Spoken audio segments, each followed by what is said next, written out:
Di zaman sekarang, dalam menghadapi beban kehidupan yang makin pelik, menghadapi stres yang tidak kunjung selesai, menghadapi persoalan-persoalan yang teramat berat, orang sering mencari jalan keluar kepada hal-hal yang menurut pendapatnya bisa meringankan beban moralnya itu. Pergilah dia mencari sesuatu yang dapat meringankan bebannya. Dan tidak jarang yang jatuh ke pangkuan tukang-tukang tenung, ke pangkuan tukang-tukang sihir, yang mereka itu oleh Quran dijelaskan kadzabal munajjimun walau sodaku. Tukang-tukang tenung, tukang-tukang sihir, mereka itu bohong walaupun benar. Maksudnya bohong walaupun benar artinya kalau yang mereka kerjakan benar, itu sih kebenaran. Benar dengan kebenaran itu lain. Kebenaran, kebetulan bisa, tapi tidak untuk selalu, apalagi kalau itu sudah membahayakan kehidupan orang lain. Jadi oleh karena itu Nabi berpesan, jauhilah daripada sihir. Kalau sudah jauhilah dari sihir artinya ya jauhilah daripada mempelajarinya, jauhilah daripada bergaul dengan orang-orang yang ahli di bidang itu, karena dari pergaulan segalanya bisa menular. Baiklah saudara, ini yang kedua. Yang ketiga pesan Nabi, wa qatlan nafsil lati haramallahu illa bil haq. Membunuh orang lain dengan cara yang tidak benar, membunuh orang yang diharamkan oleh Allah Subhanahu wa taala untuk melakukannya kecuali dengan alasan yang benar. Kita tahu Islam adalah agama damai sesuai dengan namanya. Ia tidak dikembangkan dengan pedang dan kekerasan. Ia dikembangkan dengan keteladanan dan tuntunan moral. Oleh karena Islam bukan agama kekerasan, Islam pun tidak mementingkan dan mengajarkan kekerasan kecuali dengan alasan yang benar dan bisa dipertanggungjawabkan. Membunuh dengan sengaja, menghilangkan nyawa orang lain tanpa alasan yang bisa dibenarkan adalah merupakan dosa besar dan satu di antara 7 perkara yang bisa mendatangkan kerusakan dalam kehidupan dan yang hendaknya harus kita jauhi. Saudara-saudara kaum muslimin rahimakumullah, beberapa waktu yang lalu di sebuah kota kecil yang indah bernama New Auckland. Saudara tahu New Auckland? Itu dari Gunung Kidul masih ngidul lagi. Pernah diadakan satu seminar yang membicarakan bagaimana menyelamatkan masyarakat manusia dari bahaya Perang Dunia Ketiga. Diperkirakan kalau terjadi Perang Dunia Ketiga, manusia tidak akan tersisa. Sebab apa?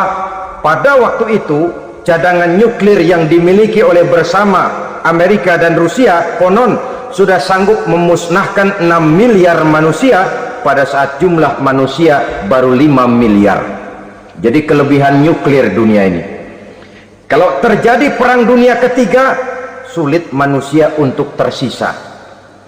Maka dibahaslah di dalam seminar itu, wah, supaya tidak terjadi Perang Dunia Ketiga, maka perlombaan membuat senjata-senjata canggih, alat-alat pembunuh modern harus segera dibatasi.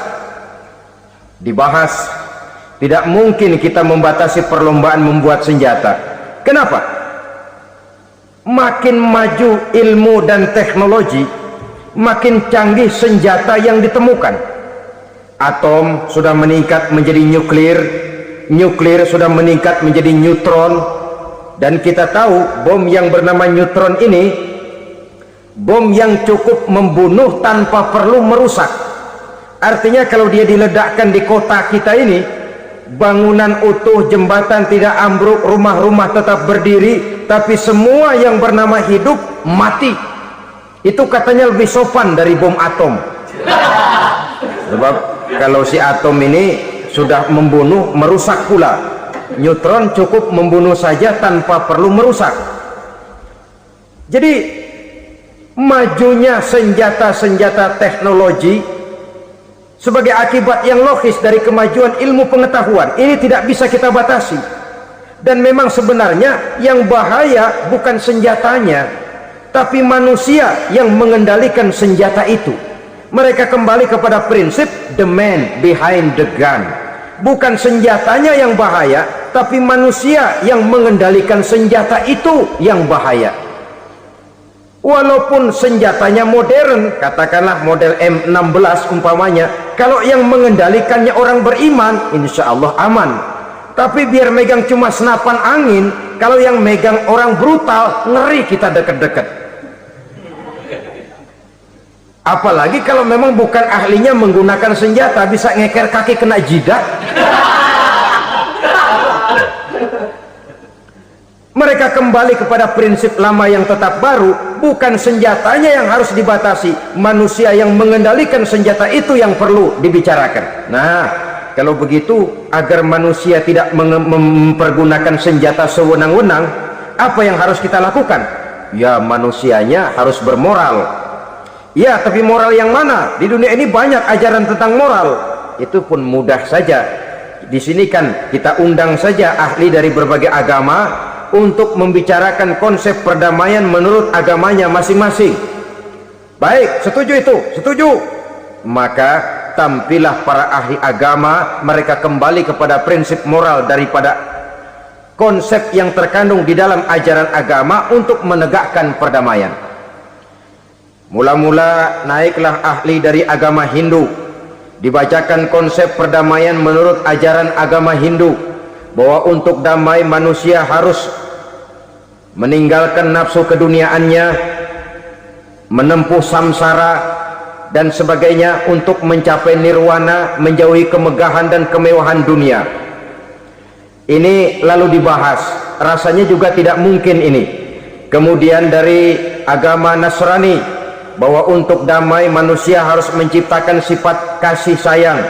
Kalau ditampar pipi kiri, berikan pipi yang kanan. Kalau diberikan selendang, berikan baju. Nanti orang kasihan, lalu dia tidak akan nampar lagi.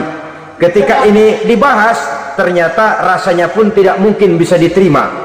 Karena apa? Di zaman sekarang orang ditampar pipi kiri, dikasih pipi kanan, bukan kasihan, gemes. Damai belum tentu, bonyok udah jelas. Lalu ketika dibacakan konsep perdamaian menurut Quran, di mana disampaikan ayat wa jazaa'u sayyi'atin sayyi'atun misluha faman afa wa aslaha fa ajruhu 'ala Allah. Balasan terhadap satu kejahatan adalah kejahatan yang seimbang, tetapi barang siapa yang memberi maaf dan mencari jalan damai, itulah yang terbaik dan akan mendapat pahala dari Allah Subhanahu wa ta'ala. Kamu tidak salah ditampar pipi kirimu, tampar lagi pipi kirinya sekeras dia menampar pipi kirimu. Nanti orang tidak mau menampar kita karena dia tahu kalau dia tampar kita, dia akan menderita tamparan sekeras dia menampar kita. Akan terjadilah prinsip saling hormat menghormati, tidak saling ganggu, tidak saling usil, tidak saling jahil. Atas dasar ini perdamaian bisa ditegakkan. Mereka bisa menerima konsep ini, tapi kemudian seminar ditutup tanpa satu keputusan resmi. Kenapa? Terus terang mereka kagum dengan konsep Islam, tapi sentimen lama terhadap nilai-nilai Islam telah menutup mata mereka untuk menerima kebenaran dari ajaran Al-Quranul Karim. Saudara-saudara kaum muslimin rahimakumullah, kembali kita kepada persoalan pokok. Roh adalah dari Allah, dia akan kembali kepada Allah, milik mutlak dari Allah. Tidak pantas kita merampasnya dari orang lain, tidak wajar kita menghilangkannya tanpa alasan yang dibenarkan oleh agama. Di zaman sekarang, akibat persaingan hidup yang makin tajam, lapangan kerja yang makin sulit, tensi ekonomi yang makin tinggi, atau karena nilai moral yang makin rendah, atau juga karena rapuhnya pegangan orang kepada agama, nyawa rasanya sudah sedemikian murahnya. Berbagai kasus membuat berdiri bulu roma kita. Ada mayit, ada manusia dipotong 6, dicincang macam kambing. Ada yang dipotong 5, ada yang dipotong 13, dikardusin, dibuang ke tempat sampah. Inna lillahi wa inna ilaihi raji'un. Gejala apa ini? Kanibalisme. Manusia sudah demikian sadisnya, manusia sudah sedemikian buasnya, sehingga sesama manusia diperlakukan seperti hewan. Padahal hewan sendiri belum pernah macan makan macan, bagaimanapun buasnya macan. Belum pernah serigala memakan serigala, bagaimanapun brutalnya serigala. Tetapi manusia makan manusia di zaman sekarang kadang jadi kenyataan dalam kehidupan kita. Kadang persoalannya remeh saja, soal uang 200 perak, pisau bicara, nyawa melayang. Soal rokok sebatang, celurit bicara, nyawa melayang. Soal-soal yang sama sekali tidak prinsip, begitu mudah kita menghilangkan nyawa orang lain. Padahal Nabi pernah memperingatkan, apabila dua orang muslim sudah berkelahi dan berbunuh-bunuhan, al-qatil wal maqtul finnar, yang membunuh dan yang terbunuh dua-duanya neraka. Sahabat heran, ya Rasul, kalau yang terbunuh, kalau yang membunuh masuk neraka itu sih wajar, tapi yang terbunuh kenapa neraka juga? Beliau menjawab, dua-duanya sudah punya niat untuk saling membunuh. Niatnya itu yang diponten. Yang terbunuh cuman lagi apes aja, keduluan dia. Umpama tidak terbunuh, pasti dia yang akan membunuh. Oleh karenanya al-qatil wal maktul, yang membunuh dan yang dibunuh finnar, dua-duanya masuk ke dalam neraka. Islam menghormati kehidupan, tidak hanya terbatas kepada sesama muslim, orang-orang yang berlainan agama pun yang mau hidup berukun, damai, berdampingan dengan umat Islam, jiwa mereka, darah mereka dilindungi oleh nilai-nilai Islam yang disebut dengan kafir zimmi ini. Mengganggu mereka sama saja dengan mengganggu aku, kata Nabi. Jadi oleh karena itu, sayangilah sesama. Kehidupan adalah anugerah Allah, bukan wewenang kita untuk mencabutnya dari orang lain, bukan wewenang kita untuk merampas dan menghilangkannya dari orang lain. Apa yang tidak enak terjadi pada diri kita, begitu pula lah apabila terjadi pada diri orang lain. Sehingga Nabi mengatakan, la yu'minu ahadukum hatta yuhibba li akhihi ma yuhibbu li nafsihi. Belum dikatakan beriman seseorang kamu apabila dia belum mencintai saudaranya seperti ia mencintai dirinya sendiri. Apa yang enak dirasakan oleh orang lain, enak juga dirasakan oleh dia. Mengukur orang lain dengan diri sendiri. Kalau orang lain tanpa salah saya fitnah, kalau saya tanpa salah difitnah orang, enak apa enggak? Enggak, orang lain juga begitu. Kalau orang lain tanpa salah saya tempeleng kepalanya, enak apa tidak? Tidak. Orang lain juga begitu. Yang tidak enak terjadi pada diri kita, tentu tidak enak juga kalau terjadi pada orang lain. Mengukur orang lain dengan diri sendiri, sehingga tidak timbul sifat egois, tidak menari di atas bangkai orang lain, tidak mendirikan kebahagiaan di atas untayan air mata orang lain. Sehingga dengan demikian, saudara-saudara, dia bisa menghormati kehidupan, menghormati orang lain sebagaimana dia ingin dihormati. Inilah perbuatan ketiga yang merusak, membunuh orang lain dengan yang diharamkan Allah tanpa alasan yang benar. Yang ketiga. Kemudian yang keempat, perbuatan merusak wa aklar riba, makan riba. Hidup adalah tolong menolong. Bahasa kerennya take and give katanya, saling memberi dan saling menerima. Nabi mengajarkan, man kuraba kurbatan min kurabid dunya karaballahu lahu kurbatan min kurabi yaumal qiyamah, wallahu fi aunil abdi madamal abdu fi auni akhihi. Siapa yang meringankan beban dari beban-beban yang diderita seseorang di dalam kehidupan dunia, Allah akan meringankan bebannya daripada beban-beban yang harus dipikulnya di hari kiamat nanti. Wallahu fi aunil abdi madamal abdu fi auni akhihi. Allah senantiasa akan menolong seorang hamba selama hamba itu masih mau menolong saudaranya. Allah selalu akan menolong seorang hamba selama hamba itu masih mau menolong saudaranya. Apabila kita sudah berpangku tangan terhadap kesulitan orang lain, biasanya pun pada saat kita mendapat kesulitan, kita akan sulit juga memperoleh pertolongan. Nah, riba alias renten, kedoknya adalah menolong orang, tapi sama juga bulu buntutnya dilepas, palanya dicekek. Menolong orang pada akhirnya menjadi beban bagi seseorang, dan memang mencari orang-orang yang berada dalam posisi kesulitan, biasanya di daerah-daerah di mana musim paceklik jadi lapangan kerja sulit, sedangkan urusan perut tidak bisa ditunda, akhirnya orang terjebak ke dalam rentenir, ke dalam riba, ke dalam renten, bunga berbunga, sehingga satu saat jumlah bunganya bisa lebih besar dari jumlah pinjaman pokoknya. Kemudian kalau juga ternyata tidak bisa dibayar, rumah jadi taruhan. Memang rumah satu-satunya, begitu rumah ditarik mulain camping. Bukankah pada akhirnya akan mewariskan kesengsaraan? Oleh karena itu, kepada kita berusahalah jangan berhubungan dengan rentenir, jangan makan renten dan riba. Kepada mereka yang melaksanakan riba, walaupun mendatangkan keuntungan materi, tapi percayalah harta yang didapat dengan jalan riba tidak akan membawa keberkahan. Manakala tidak membawa keberkahan, dia tidak akan mendatangkan ketenangan di dalam kehidupan kita. Oleh karenanya, memakan harta riba termasuk perbuatan yang merusak sendi-sendi kehidupan sosial, merusak kehidupan orang lain, merusak kehidupan masyarakat, tetangga, pergaulan dan sebagainya. Yang kelima, wa akla malil yatim, memakan harta anak yatim dengan cara yang zalim. Nih, memang lezat. Anak yatim itu nggak tahu urusan apa-apa, kita diamanahkan untuk mengurusinya.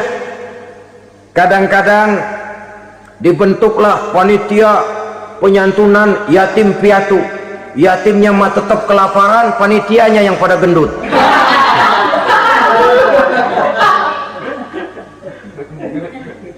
Padahal memakan harta anak yatim termasuk perbuatan dosa besar, dan menjantuni yatim merupakan perbuatan mulia.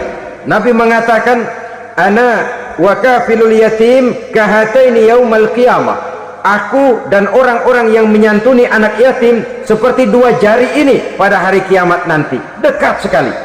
Jikalau ingin di hari akhir nanti dekat dengan Rasul, bersahabatlah dengan anak-anak yatim, jadilah pengurus anak-anak yatim, bangunlah panti-panti asuhan yatim.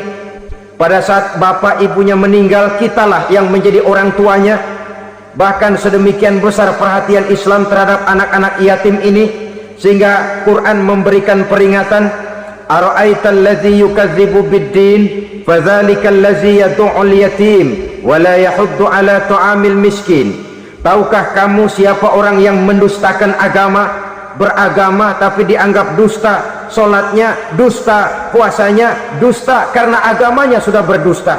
Siapa mereka? Fadzalikal ladzi yad'ul yatim, orang yang menyia-nyiakan anak yatim, wala yahuddu ala ta'amil miskin, dan tidak pernah memberi makan kepada orang-orang yang menderita kemiskinan. Menyia-nyiakan, meninggalkan anak yatim termasuk perbuatan yang divonis kita sebagai orang yang mendustakan agama.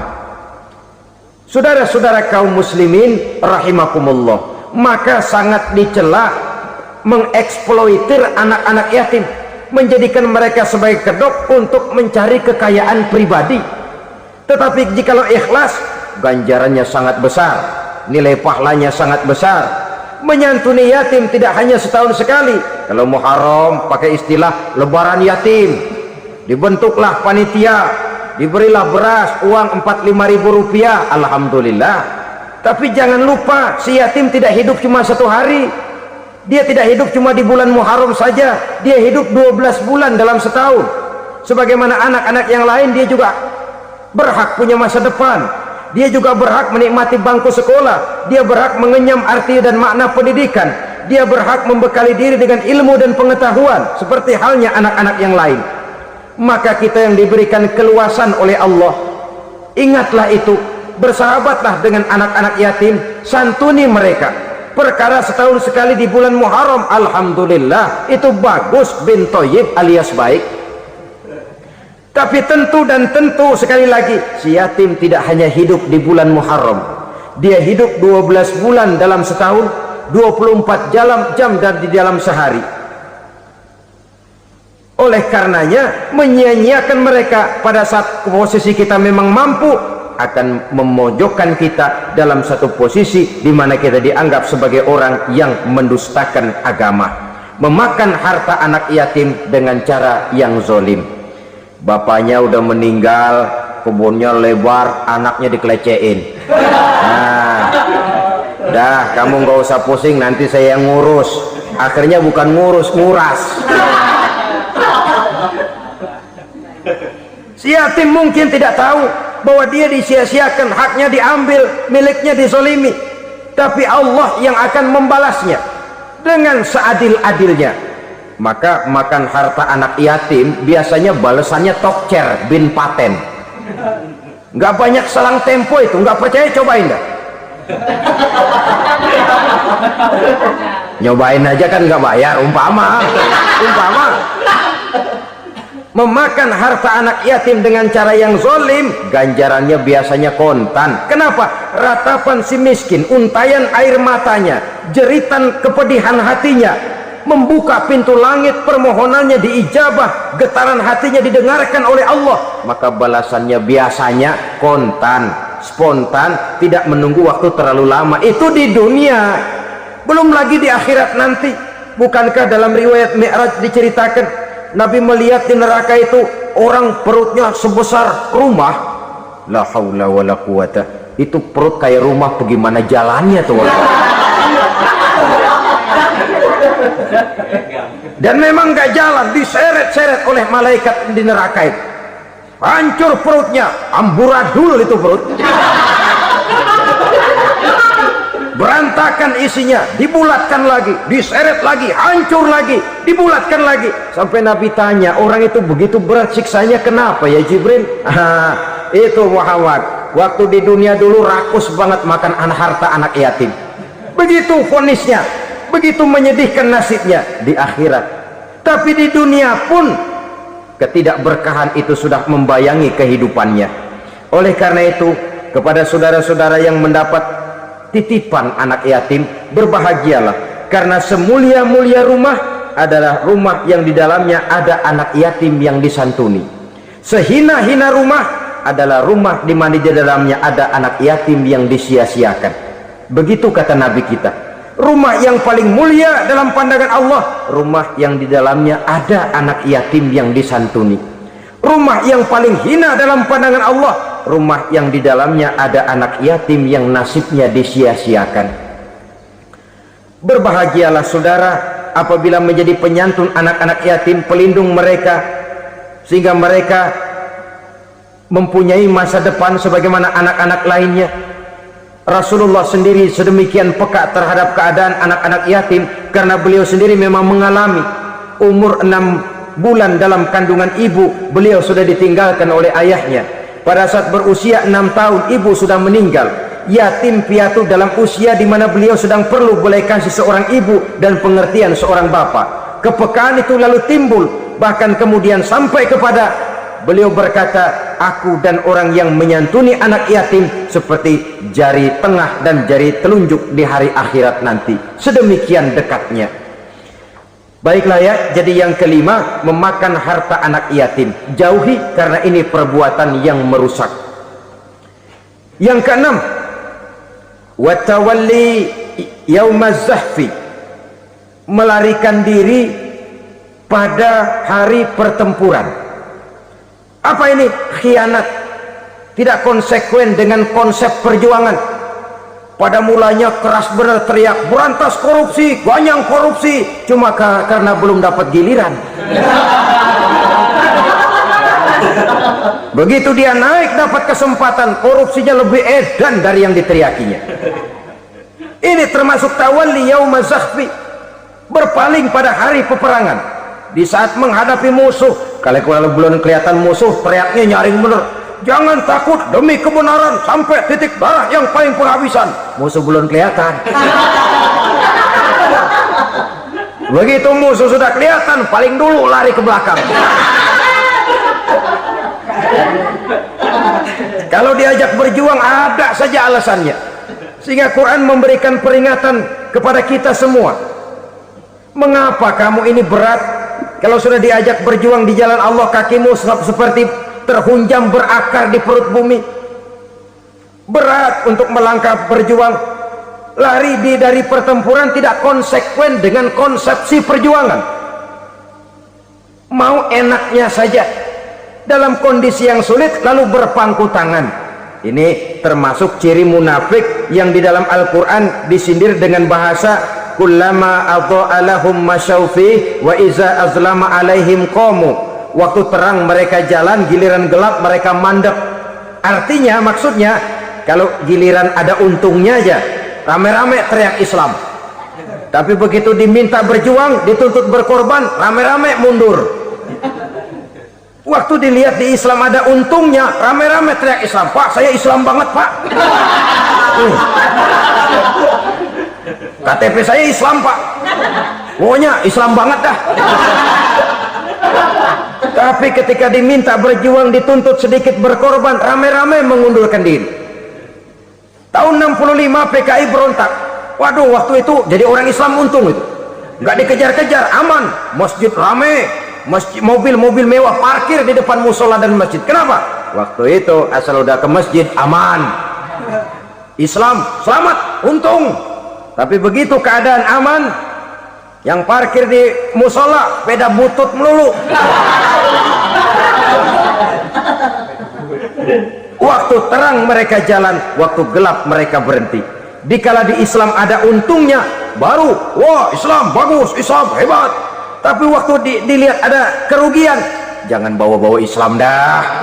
Jangan bicara soal Islam, ini kan bukan soal agama. Bukan soal agama. La haula wa la quwata illa billah.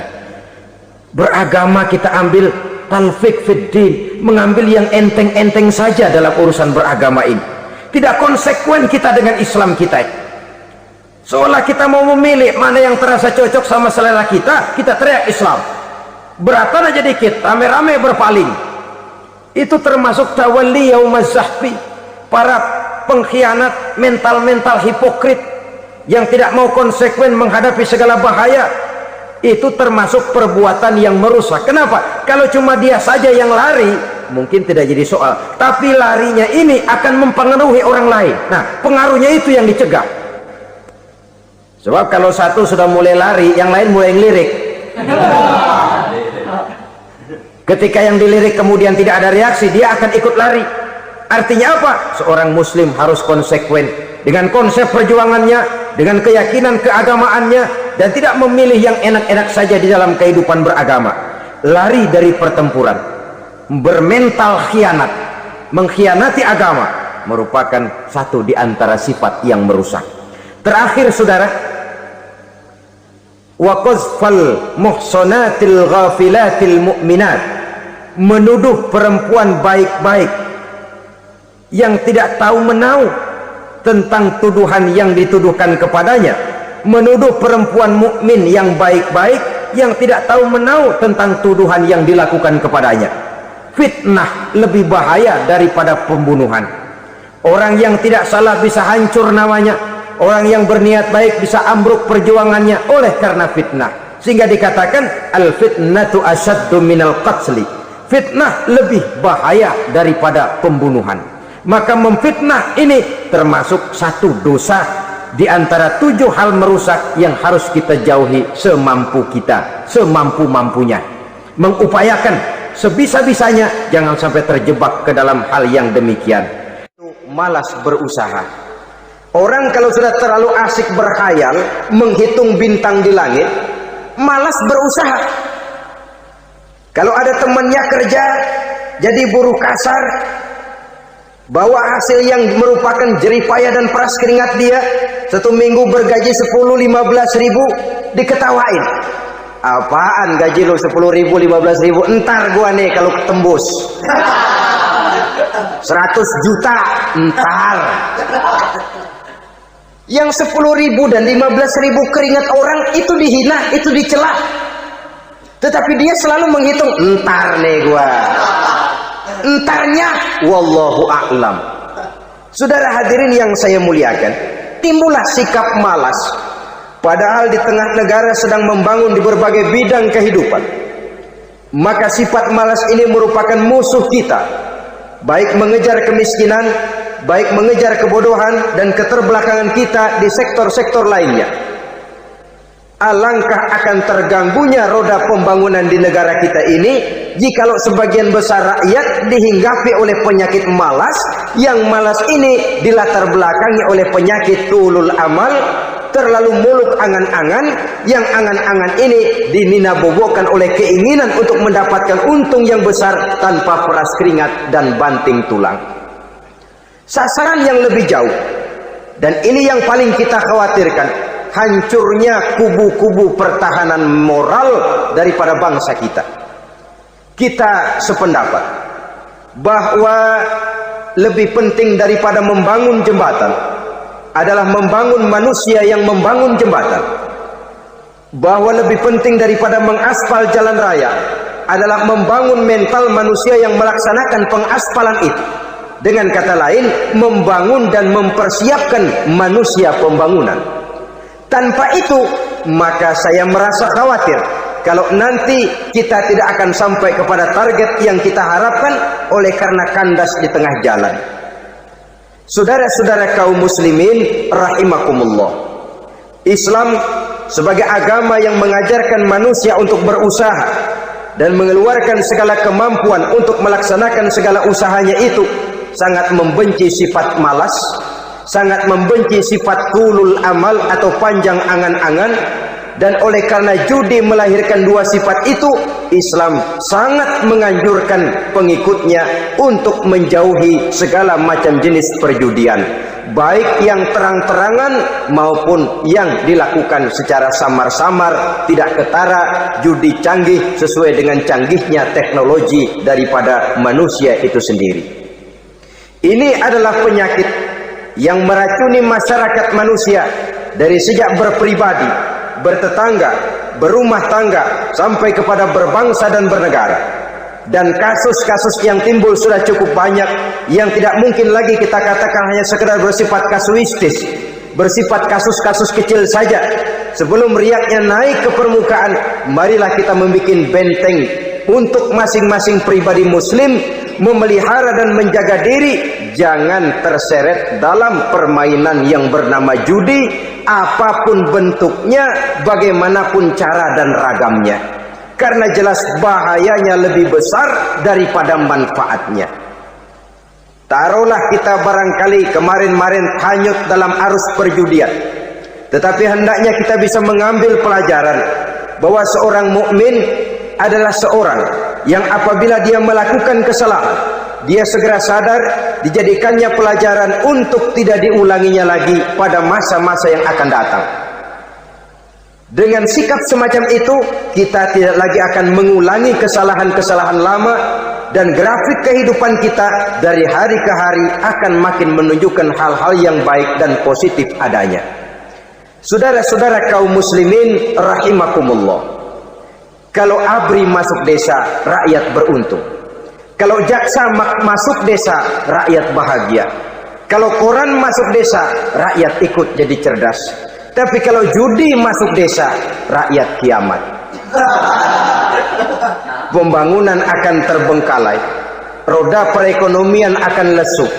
Karena mestinya orang membelanjakan uang untuk sesuatu yang dia perlukan, akhirnya dia belanjakan untuk sesuatu yang dia tidak perlukan, karena gambaran, khayalan akan mendapat keuntungan yang jauh lebih besar lagi. Padahal istilah orang-orang tua kita dulu, lebih baik makan singkong betulan daripada makan roti ngimpi. Artinya, uang yang 1.000-2.000 rupiah itu lebih baik dibelikan beras, dimasak, makan bersama anak dan istri, terasa nikmat dan halalnya, ketimbang beli kertas lalu ngelamun, menghayal, menghitung yang bukan-bukan. Itu kertas dibolak madep ulon, dibolak madep mudik, diputar sana, diputar sini, akhirnya palanya ikut muter. Kira-kira apa yang cocok? Masih belum puas, kertas dilihat, orang gila ditanyain. Sudah tahu waras, orang gila yang ditanya. Masih belum puas, nanya orang gila, tidur di kuburan. Allahu Akbar. Padahal di rumahnya tempat tidurnya empuk, anget, nggak ada nyamuk, kuburan, tidur di kuburan. Dampak-dampak negatif yang semacam ini pada gilirannya mau atau tidak mau akan menyeberang kepada garis akidah, membahayakan dan mengancam nilai-nilai tauhid yang kita miliki. Sudah kertas dibolak-balik, tidak puas, orang gila ditanya. Orang gila ditanya belum maram, tidur di kuburan. Barangkali ada bisikan. Saudara hadirin yang saya muliakan, memang walaupun wahyu sudah berhenti, tapi Allah masih memberikan ilham kepada hamba-hambanya yang dikehendakinya. Tetapi ilham itu bentuknya positif. Kalau saudara pagi-pagi berniat, tahu-tahu datang pikiran nanti malam mau ngaji, itu namanya ilham. Kalau saudara sedang merenung, tahu-tahu datang pikiran, saya mau sedekah, itu namanya ilham, bentuknya positif. Tapi kalau ngelamun, tahu-tahu datang pikiran nomor sekian sekian sekian pasang, itu bukan ilham, itu belis. Saudara hadirin yang saya muliakan, tidak puas tidur di kuburan, cari yang lebih paten lagi, dukun ditanya. Nah, saya ingin menuduhkan persoalan. Apa tidak boleh orang ziarah kubur? Apa tidak boleh orang pergi ke dukun? Ini dalam kaitannya dengan judi, karena ini penyakit yang sudah merajalela, mewabah di kalangan masyarakat kita di lapisan yang bawah ini. Saudara hadirin yang saya muliakan, ziarah kubur bukan saja boleh, malah dianjurkan oleh Nabi. Tetapi ziarah kubur yang dianjurkan oleh Nabi itu dengan tujuan pertama, agar orang ingat kepada mati. Kafa bil mauti wa'izah, kata Nabi. Cukup dengan mengingat mati menjadi pelajaran bagi kamu semua. Maka etikanya diajarkan, kalau saudara ziarah kubur, sampai di depan pintu kubur itu kan, Assalamualaikum ya ahlal kubur, wa inna insyaallahu bikum lahikun. Kami satu saat insya Allah pasti akan menyusul kamu. Kalau kamu sekarang berbaring di sini, satu saat kami akan berbaring di sini. Ziarah kubur mengingatkan orang kepada mati. Orang yang ingat kepada mati, gaya hidupnya lain dengan orang yang tidak ingat mati. Nah, orang kalau nggak ingat mati, gaya hidupnya nggak terkontrol. Kalau dia berkuasa, Fir'aun. Itu nggak ingat mati. Kalau dia kaya, Korun. Sudah gambarannya nggak merupakan gambaran-gambaran yang baik. Orang yang ingat mati, dia berkuasa, dia berlaku adil. Suatu saat saya akan mati dan ini akan dimintakan pertanggungan jawab. Orang kaya ingat mati, dia akan jadi pemurah. Kenapa? Kalau saya diberikan ilmu, pertanyaan akhirat cuma satu, ilmumu kau amalkan untuk apa? Kalau saya diberikan umur panjang, pertanyaan akhirat cuma satu, umurmu kau habiskan di mana? Tapi jikalau saya diberikan harta, pertanyaan akhirat ada dua. Hartamu kau dapat dari mana, kau belanjakan kemana? Depannya ditanya, belakangnya ditanya. Dapat dari mana, dibelanjain kemana? Coba dua-duanya berkaitan dengan kegiatan. Kadang-kadang dapatnya dari jalan yang baik, tapi keluarnya ke tempat yang tidak baik, itu pun tidak betul. Atau dapatnya dari yang tidak baik, tapi dibelanjakan untuk yang baik, itu pun tidak bisa diterima. Oleh karenanya, dengan mengingat mati, gaya hidup seseorang jadi terkontrol karenanya. Yang kedua, dianjurkan kita untuk berziarah kubur itu mendoakan orang-orang yang sudah meninggal. Mal mayyitu fi qabrihi illa kal gharikil mutaghawis, kata Nabi. Orang yang sudah meninggal itu di alam barzakhnya adalah seperti orang yang tenggelam di lautan, menunggu doa dari keluarganya yang masih hidup. Apakah itu anaknya, kemenakannya, cucunya, dan lain sebagainya. Adapun yang kalau kita ziarahi itu kuburnya orang-orang yang kita tahu merupakan orang soleh, orang yang berjiwa bersih, yang kita kenal ketakwaannya kepada Allah Subhanahu wa ta'ala, tidak ada salahnya kita bertabarruk, asal jangan dengan satu keyakinan bahwa dia secara mandiri bisa mendoakan kita. Dia hanya bisa melakukan itu hanya dengan izin Allah. Nah, umumnya orang kalau sudah ziarah ke kubur-kubur keramat itu Allahnya kelupaan. Itu yang dikhawatirkan merusak dan mengganggu akidah. Sehingga di awal-awal perkembangan Islam, Nabi pernah melarang orang ziarah kubur itu. Ini bisa kita simak dari hadis, kuntu nahaitukum an ziyaratil qabri fazuruha. Dahulu aku pernah melarang kamu untuk ziarah kubur. Adapun sekarang kalau mau ziarah, ziarahlah kamu. Kata-kata dulu aku pernah melarang kamu itu menggambarkan bahwa pada permulaan perkembangan Islam, nilai keimanan para sahabat masih rapuh, masih lemah, masih memerlukan pembinaan. Sehingga kalau mereka sering ke kubur, dikhawatirkan mereka minta kepada kubur. Nah, tetapi tatkala nilai keimanannya sudah mapan, sudah kuat, kata Rasul, fazuruha. Adapun sekarang kalau mau pergi berziarah, ziarahlah kamu. Saudara hadirin yang saya muliakan, jadi jangan melupakan Allah. Saya bisa saja berkata, kalau saya misalnya pakai cincin, lalu saya bilang, saya sejak pakai cincin ini, jangan anak gadis, nenek-nenek lihat saya lemes. Atau sejak pakai cincin ini, dagangan laris bener. Cincin itu yang menggelincirkan akidah. Untuk tidak tergelincir, orang harus tidak melupakan Allah. Dia bisa berkata, alhamdulillah, Allah memberikan keistimewaan kepada batu cincin saya. Batu cincinnya tidak apa-apa, Allah yang memberikan keistimewaan. Ini dalam bentuk yang langsung. Dalam bentuk yang tidak langsung kita bisa lihat, misalnya kalau petani ditanya, oh ini bisa panen besar ini rahasianya apa Pak? Oh, pupuk urea. Nah, Allah nomor 16. Seorang petani yang baik keimanannya, dia akan berkata, kami bisa panen besar karena izin Allah. Lah, kalau pupuknya mah pakai pupuk urea, izin Allahnya dahulu, baru kemudian pupuknya nyusul. Jadi sebenarnya bukan cuma pergi ke dukun yang bisa merusak keimanan, pergi ke dokter juga bisa loh merusak keimanan.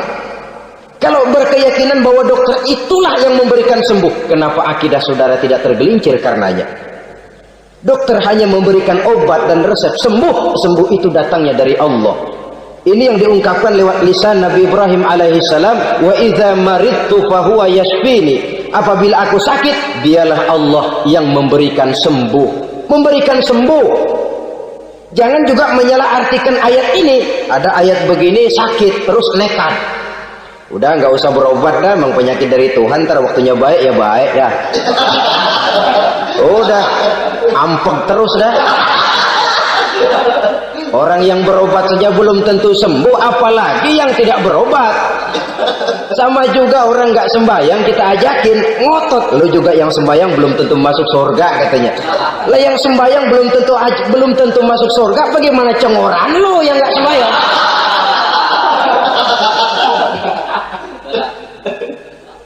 Saudara hadirin yang saya muliakan, kaum muslimin yang berbahagia. Jadi dengan demikian, maka jangan menghilangkan Allah. Kita, ajaran pokok dalam Islam adalah ajaran tentang tauhid. Nah, tauhid ini menyangkut mengesahkan Allah, baik di dalam zatnya, baik di dalam sifatnya, baik di dalam perbuatannya, baik di dalam beribadah kepadanya. Tauhid dalam ibadah itu ada. Tauhid dalam zat artinya zat Allah itu tidak tersusun, tidak terdiri dari bagian-bagian yang bisa dipecah-pecah. Ya seperti kita ini kan ada kepala, ada kaki, ada tangan. Allah tidak tersusun zatnya dari bagian-bagian. Esa zatnya tidak bisa dibagi-bagi. Esa sifatnya artinya Allah itu sifatnya tidak pernah berubah. Sejak dahulu sampai sekarang Allah itu cinta kepada orang beriman yang melakukan kebaikan, dan Allah benci kepada orang kufur yang melakukan kejahatan. Mustahil satu saat Allah berubah Orang kufur yang berbuat kejahatan didemenin, orang mukmin yang berbuat kebaikan dikeselin.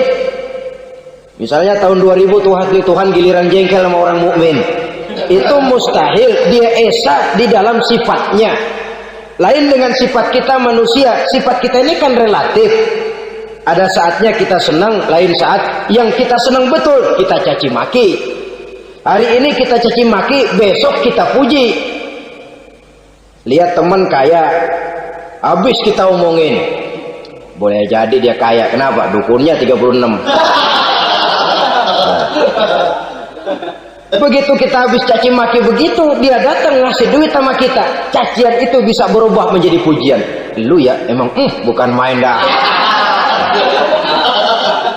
Sifat kita itu relatif, bisa terpengaruh oleh situasi dan kondisi. Saudara hadirin yang saya hormati, kaum muslimin yang berbahagia, Allah juga esa di dalam perbuatannya. Artinya di dalam menciptakan apapun yang akan diciptakan oleh Allah, di dalam melakukan apapun yang akan dilakukan oleh Allah, tidak terikat kepada faktor lain, tidak memerlukan bantuan lain. Dia adalah mutlak. Nah, kemudian kita mengesahkan Allah dalam zatnya, mengesahkan Allah dalam sifatnya, mengesahkan Allah dalam perbuatannya. Belum tentu berarti kita mengesahkan Allah dalam ibadahnya.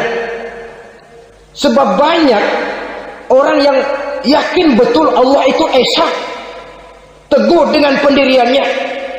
Tuhan lu siapa? Allah. Allah bagaimana? Esa. Bagaimana kalau dua? Kagak.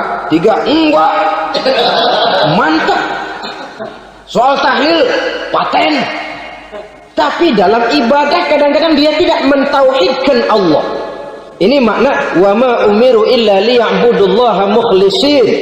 Kami tidak memerintahkan kepadamu kecuali untuk beribadah kepadaku, kata Allah, dengan ikhlas. Beribadah kepada Allah dengan ikhlas itu artinya apa? Beribadah hanya untuk Allah saja. Nah, kalau hanya untuk Allah saja, lalu kita minta berdoa di depan kuburan orang yang soleh, apa syirik? Tidak syirik. Kalau kita berkeyakinan bahwa orang tempat kita memanjatkan doa itu hanya bisa mendoakan kita dengan izin Allah. Dia sendiri tidak punya kekuasaan apa-apa. Tanpa izin Allah, dia tidak bisa berbuat apa-apa. Itu tidak menyebabkan orang menjadi syirik. Sama saja dengan kalau saya berkata tadi, alhamdulillah Allah telah memberikan keistimewaan kepada batu cincin saya. Apa salahnya Allah memberikan keistimewaan kepada benda-benda mati?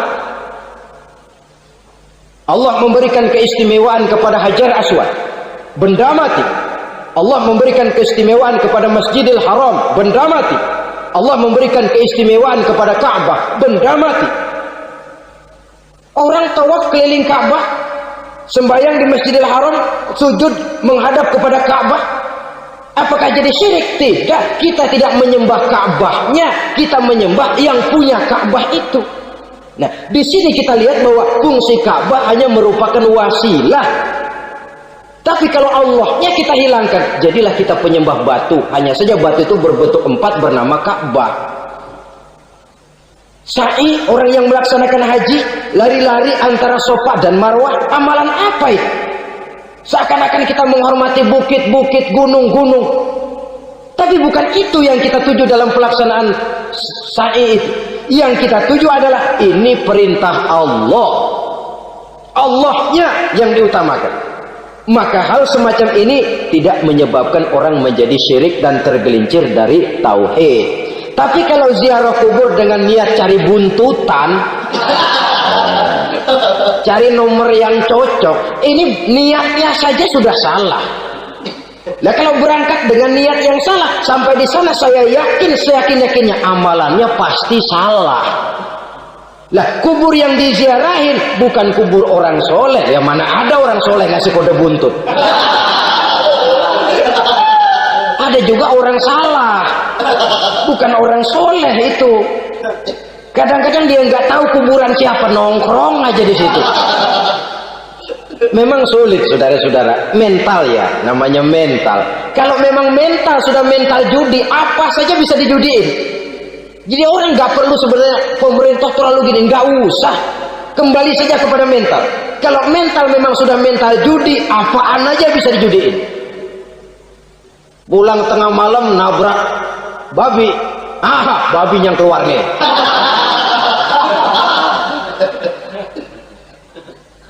Mobil lewat nomornya bisa dijudiin. Bajai lewat bajai bisa dijudiin. Mental. Kalau memang mental sudah mental judi, apapun saja bisa dijudikan. Saudara hadirin yang saya muliakan, lalu bagaimana dengan dukun? Ya, saudara hadirin, pergi ke dukun hakikatnya sama dengan pergi ke dokter. Orang berusaha melaksanakan yang namanya syariat, hakikatnya kembalikan kepada Allah. Syariatnya kita laksanakan. Tetapi, tetapi yang pertama saudara harus tahu betul dukunnya itu bayang apa enggak, agamanya kuat apa enggak. Sebab ya tentu tidak ada dukun yang jelek, karena pada umumnya penyakit dukun itu kan nyohor, iklan lewat koleha-kolehanya. Kita bisul kecil datang, kita dukun, ini si kecil kemarin bisul kayak kelapa 5 menit baik. 5 menit padahal kemarin kagak ada yang datang. Diolah sedemikian rupa supaya orang mantap. Jadi jangan asal sembarangan. Kadang-kadang lihat potongan dukunnya aja kita ngeri. Mukanya sudah kremot, nggak pernah tersentuh air wudhu. Jangankan air wudhu, mandi aja jarang. Yang kayak begini yang dipegang mati-matian, yang dipercayai habis-habisan, akan kita kemanakan tauhid kita ini? Apalagi kalau perginya sudah dengan niat mencari nomor yang jitu. Itu saya katakan lagi tadi, berangkat saja sudah dengan niat yang salah. Orang berusaha silakan. Sama juga kita ke dokter. Oleh dokter kan setelah diperiksa penyakit kita, lalu dianalisa, ini penyakitnya ini. Kemudian diberikan obat. Lah, obat itu kan tentu ada aturan minumnya tuh. Yang kapsul ini sehari 3 kali, yang tablet ini sehari 2 kali. Kalau kita minumnya kelebihan, overdosis namanya. Saking pengen cepet baik, sekali minum 10 tablet. Ya memang nggak sakit-sakit lagi, tapi nggak hidup sudah. Habis. Kita pun dalam melaksanakan amalan hidup beragama begitu.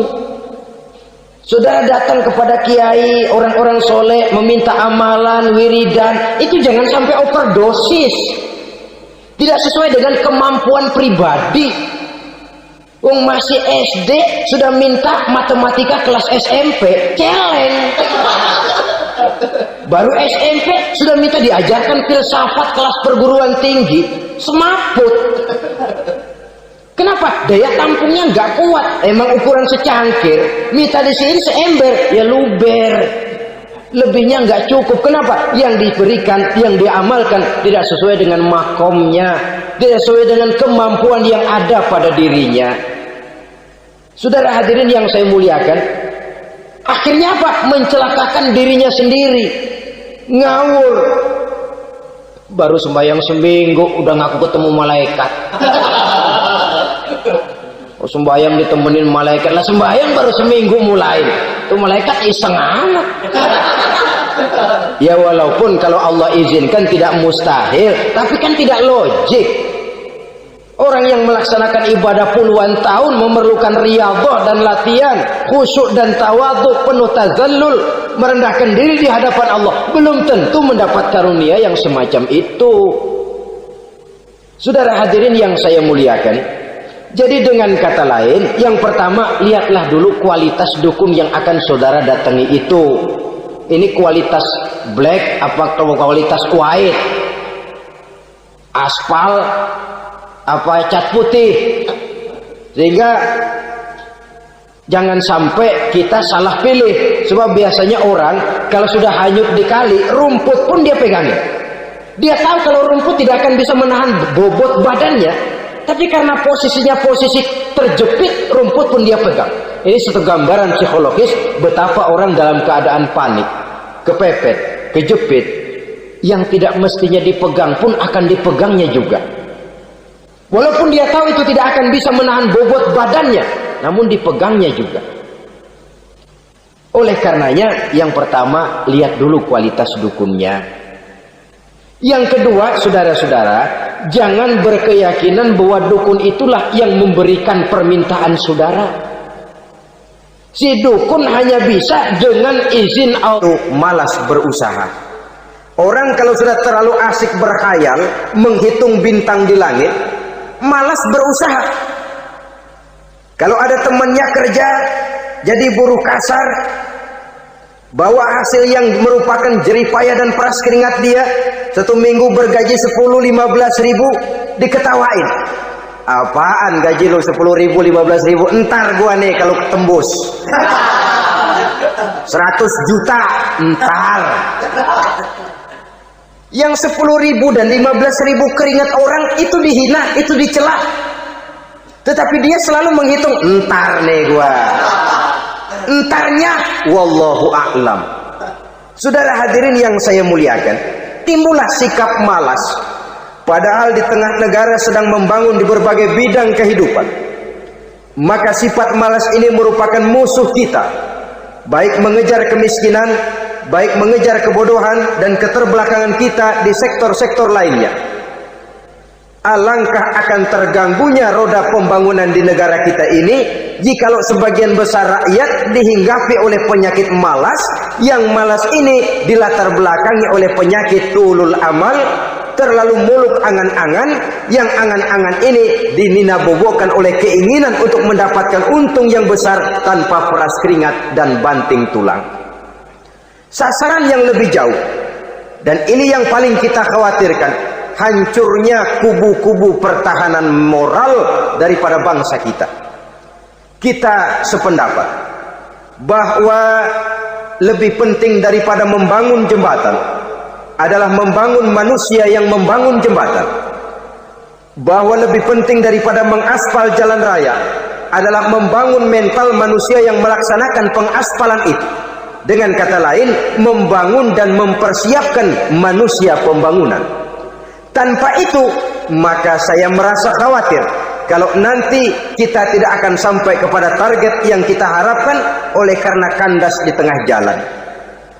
Saudara-saudara kaum muslimin rahimakumullah, Islam sebagai agama yang mengajarkan manusia untuk berusaha dan mengeluarkan segala kemampuan untuk melaksanakan segala usahanya itu, sangat membenci sifat malas, sangat membenci sifat tulul amal atau panjang angan-angan.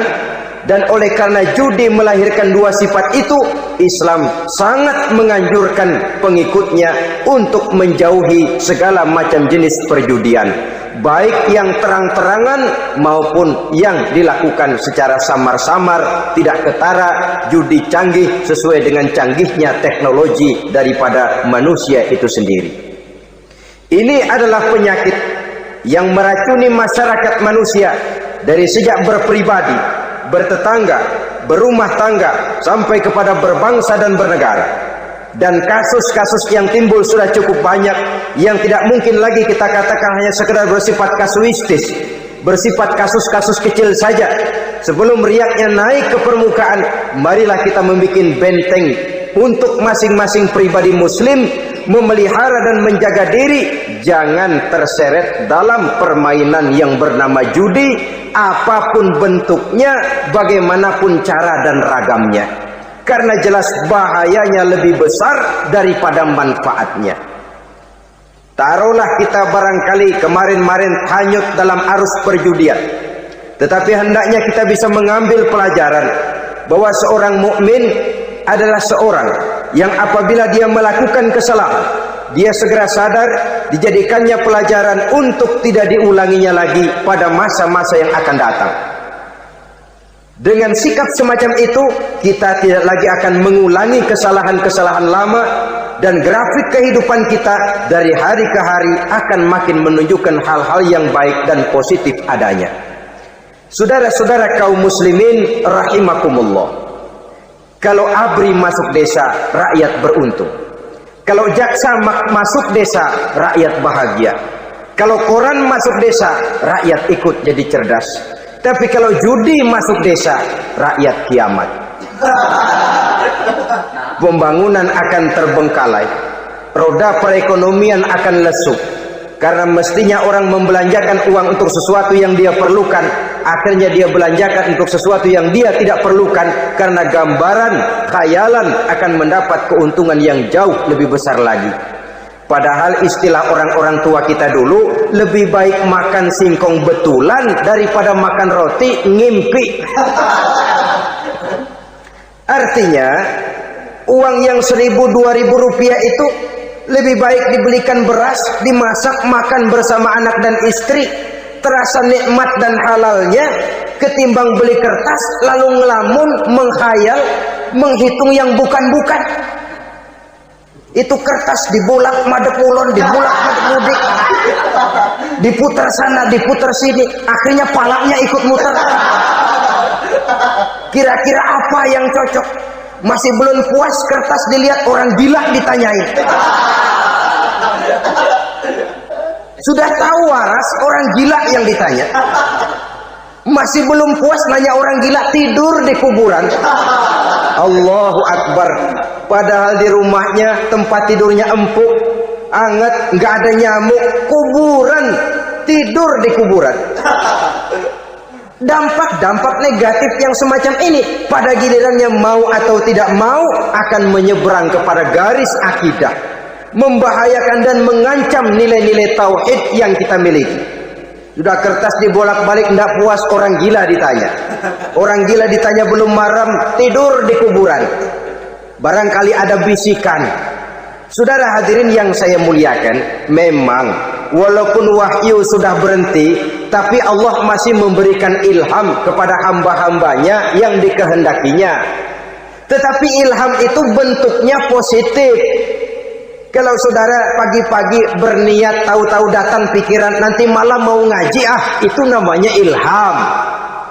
Kalau saudara sedang merenung, tahu-tahu datang pikiran, saya mau sedekah, itu namanya ilham, bentuknya positif.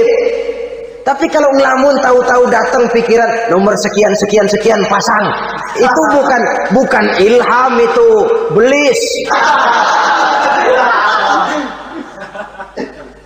Saudara hadirin yang saya muliakan, tidak puas tidur di kuburan, cari yang lebih paten lagi, dukun ditanya. Nah, saya ingin menuduhkan persoalan. Apa tidak boleh orang ziarah kubur? Apa tidak boleh orang pergi ke dukun? Ini dalam kaitannya dengan judi, karena ini penyakit yang sudah merajalela, mewabah di kalangan masyarakat kita di lapisan yang bawah ini. Saudara hadirin yang saya muliakan, ziarah kubur bukan saja boleh, malah dianjurkan oleh Nabi. Tetapi ziarah kubur yang dianjurkan oleh Nabi itu dengan tujuan pertama, agar orang ingat kepada mati. Kafa bil mauti wa'izah, kata Nabi. Cukup dengan mengingat mati menjadi pelajaran bagi kamu semua.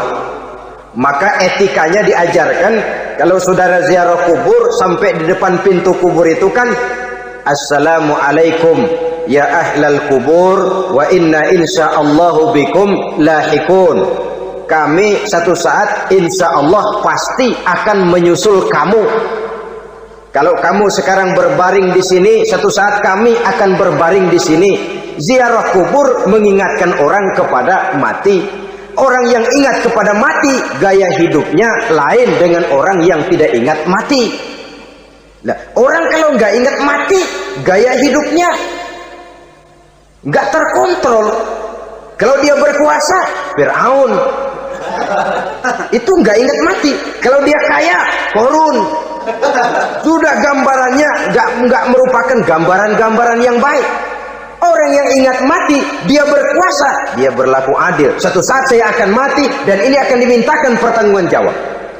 Orang kaya ingat mati, dia akan jadi pemurah. Kenapa? Kalau saya diberikan ilmu, pertanyaan akhirat cuma satu, ilmumu kau amalkan untuk apa? Kalau saya diberikan umur panjang, pertanyaan akhirat cuma satu, umurmu kau habiskan di mana? Tapi jikalau saya diberikan harta, pertanyaan akhirat ada dua. Hartamu kau dapat dari mana, kau belanjakan kemana? Depannya ditanya, belakangnya ditanya. Dapat dari mana, dibelanjain kemana? Coba dua-duanya berkaitan dengan kegiatan. Kadang-kadang dapatnya dari jalan yang baik, tapi keluarnya ke tempat yang tidak baik, itu pun tidak betul. Atau dapatnya dari yang tidak baik, tapi dibelanjakan untuk yang baik, itu pun tidak bisa diterima. Oleh karenanya, dengan mengingat mati, gaya hidup seseorang jadi terkontrol karenanya. Yang kedua, dianjurkan kita untuk berziarah kubur itu mendoakan orang-orang yang sudah meninggal. Mal mayyitu fi qabrihi illa kal gharikil mutaghawis, kata Nabi. Orang yang sudah meninggal itu di alam barzakhnya adalah seperti orang yang tenggelam di lautan, menunggu doa dari keluarganya yang masih hidup. Apakah itu anaknya, kemenakannya, cucunya, dan lain sebagainya. Adapun yang kalau kita ziarahi itu kuburnya orang-orang yang kita tahu merupakan orang soleh, orang yang berjiwa bersih, yang kita kenal ketakwaannya kepada Allah Subhanahu wa ta'ala, tidak ada salahnya kita bertabarruk, asal jangan dengan satu keyakinan bahwa dia secara mandiri bisa mendoakan kita. Dia hanya bisa melakukan itu hanya dengan izin Allah. Nah, umumnya orang kalau sudah ziarah ke kubur-kubur keramat itu, Allahnya kelupaan. Itu yang dikhawatirkan merusak dan mengganggu akidah. Sehingga di awal-awal perkembangan Islam, Nabi pernah melarang orang ziarah kubur itu. Ini bisa kita simak dari hadis, kuntu nahaitukum an ziyaratil qabri fazuruha. Dahulu aku pernah melarang kamu untuk ziarah kubur. Adapun sekarang kalau mau ziarah, ziarahlah kamu. Kata-kata dulu aku pernah melarang kamu itu menggambarkan bahwa pada permulaan perkembangan Islam, nilai keimanan para sahabat masih rapuh, masih lemah, masih memerlukan pembinaan. Sehingga kalau mereka sering ke kubur, dikhawatirkan mereka minta kepada kubur. Nah, tetapi tatkala nilai keimanannya sudah mapan, sudah kuat, kata Rasul, fazuruha. Adapun sekarang kalau mau pergi berziarah, ziarahlah kamu. Saudara hadirin yang saya muliakan, jadi jangan melupakan Allah. Saya bisa saja berkata, kalau saya misalnya pakai cincin, lalu saya bilang, saya sejak pakai cincin ini, jangan anak gadis, nenek-nenek lihat saya lemes. Atau sejak pakai cincin ini, dagangan laris bener. Cincin itu yang menggelincirkan akidah. Untuk tidak tergelincir, orang harus tidak melupakan Allah. Dia bisa berkata, alhamdulillah, Allah memberikan keistimewaan kepada batu cincin saya. Batu cincinnya tidak apa-apa, Allah yang memberikan keistimewaan. Ini dalam bentuk yang langsung. Dalam bentuk yang tidak langsung kita bisa lihat, misalnya kalau petani ditanya, oh ini bisa panen besar ini rahasianya apa Pak? Oh, pupuk urea. Pupuk urea. Nah, Allah nomor 16. Seorang petani yang baik keimanannya, dia akan berkata, kami bisa panen besar karena izin Allah. Lah, kalau pupuknya mah pakai pupuk urea, izin Allahnya dulu, baru kemudian pupuknya nyusul. Jadi sebenarnya bukan cuma pergi ke dukun yang bisa merusak keimanan, pergi ke dokter juga bisa loh merusak keimanan. Kalau berkeyakinan bahwa dokter itulah yang memberikan sembuh, kenapa akidah saudara tidak tergelincir karenanya? Dokter hanya memberikan obat dan resep, sembuh itu datangnya dari Allah. Ini yang diungkapkan lewat lisan Nabi Ibrahim alaihissalam, wa idza maridtu fahuwa yashfini. Apabila aku sakit, dialah Allah yang memberikan sembuh. Memberikan sembuh. Jangan juga menyalahartikan ayat ini. Ada ayat begini sakit terus nekat. Udah nggak usah berobat dah, memang penyakit dari Tuhan, ntar waktunya baik ya baik dah. Udah ampek terus dah. Orang yang berobat saja belum tentu sembuh, apalagi yang tidak berobat. Sama juga orang nggak sembahyang kita ajakin ngotot, lo juga yang sembahyang belum tentu masuk surga katanya. Lah yang sembahyang belum tentu masuk surga, bagaimana cengoran lo yang nggak sembahyang?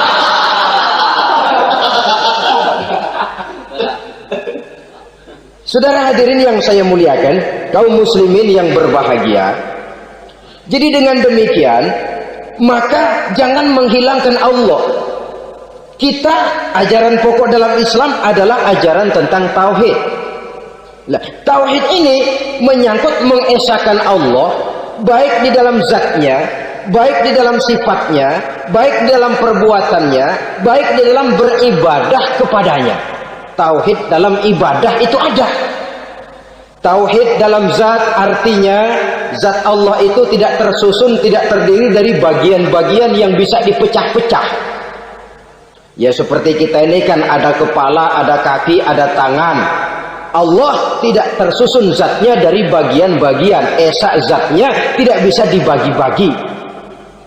Esa sifatnya artinya Allah itu sifatnya tidak pernah berubah. Sejak dahulu sampai sekarang Allah itu cinta kepada orang beriman yang melakukan kebaikan, dan Allah benci kepada orang kufur yang melakukan kejahatan. Mustahil satu saat Allah berubah. Orang kufur yang berbuat kejahatan didemenin, orang mukmin yang berbuat kebaikan dikeselin. Misalnya tahun 2000 Tuhan giliran jengkel sama orang mukmin. Itu mustahil. Dia esa di dalam sifatnya. Lain dengan sifat kita manusia. Sifat kita ini kan relatif. Ada saatnya kita senang, lain saat yang kita senang betul kita caci maki. Hari ini kita caci maki, besok kita puji. Lihat teman kaya, habis kita omongin. Boleh jadi dia kaya, kenapa? Dukunnya 36. Begitu kita habis caci maki begitu, dia datang ngasih duit sama kita. Cacian itu bisa berubah menjadi pujian. Lu ya emang bukan main dah. Sifat kita itu relatif, bisa terpengaruh oleh situasi dan kondisi. Saudara hadirin yang saya hormati, kaum muslimin yang berbahagia, Allah juga esa di dalam perbuatannya. Artinya di dalam menciptakan apapun yang akan diciptakan oleh Allah, di dalam melakukan apapun yang akan dilakukan oleh Allah, tidak terikat kepada faktor lain, tidak memerlukan bantuan lain. Dia adalah mutlak. Nah, kemudian kita mengesahkan Allah dalam zatnya, mengesahkan Allah dalam sifatnya, mengesahkan Allah dalam perbuatannya. Belum tentu berarti kita mengesahkan Allah dalam ibadahnya. Sebab banyak orang yang yakin betul Allah itu esa, teguh dengan pendiriannya. Tuhan lu siapa? Allah. Allah bagaimana? Esa. Bagaimana kalau dua? Kagak. Tiga? Enggak. Mantap. Soal tahlil paten. Tapi dalam ibadah kadang-kadang dia tidak mentauhidkan Allah. Ini makna wa ma umiru illa liya'budullaha mukhlisin. Kami tidak memerintahkan kepadamu kecuali untuk beribadah kepadaku, kata Allah, dengan ikhlas. Beribadah kepada Allah dengan ikhlas itu artinya apa? Beribadah hanya untuk Allah saja. Nah, kalau hanya untuk Allah saja, lalu kita minta berdoa di depan kuburan orang yang soleh, apa syirik? Tidak syirik. Kalau kita berkeyakinan bahwa orang tempat kita memanjatkan doa itu hanya bisa mendoakan kita dengan izin Allah. Dia sendiri tidak punya kekuasaan apa-apa. Tanpa izin Allah, dia tidak bisa berbuat apa-apa. Itu tidak menyebabkan orang menjadi syirik. Sama saja dengan kalau saya berkata tadi, alhamdulillah Allah telah memberikan keistimewaan kepada batu cincin saya. Apa salahnya Allah memberikan keistimewaan kepada benda-benda mati? Allah memberikan keistimewaan kepada Hajar Aswad, benda mati. Allah memberikan keistimewaan kepada Masjidil Haram, benda mati. Allah memberikan keistimewaan kepada Ka'bah, benda mati. Orang tawaf keliling Ka'bah, sembahyang di Masjidil Haram, sujud menghadap kepada Ka'bah. Ilmu menjaga kita, kalau harta kita yang harus jaga. Makin banyak ilmu, makin terpelihara diri seharusnya. Tetapi makin banyak harta, makin bingung kita jaganya. Sampai kadang-kadang kalau perlu seluruh keliling rumah dipasangi alarm. Belum cukup disewakan anjing besar-besar, pasang di depan pintu, awas anjing galak. Masih belum cukup juga, cari centeng tukang-tukang kepruk jaga rumah. Masih terasa belum aman, padahal rumahnya dikelilingi tembok besar. Di balik tembok ada pintu-pintunya tebal. Di balik pintu itu terbuka masuk kamar, kamar pun ada pintunya, pintunya pun kuat.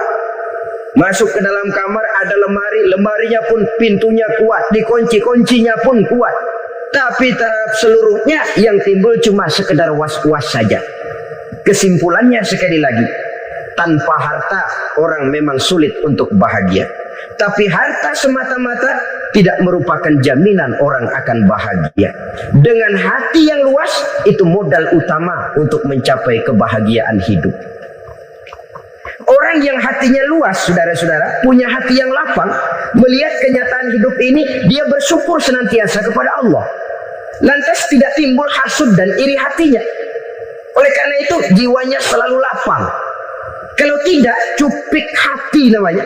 Dangkal pandangan, tidak senang melihat orang lain dapat nikmat, dan itu sering dijadikan contoh.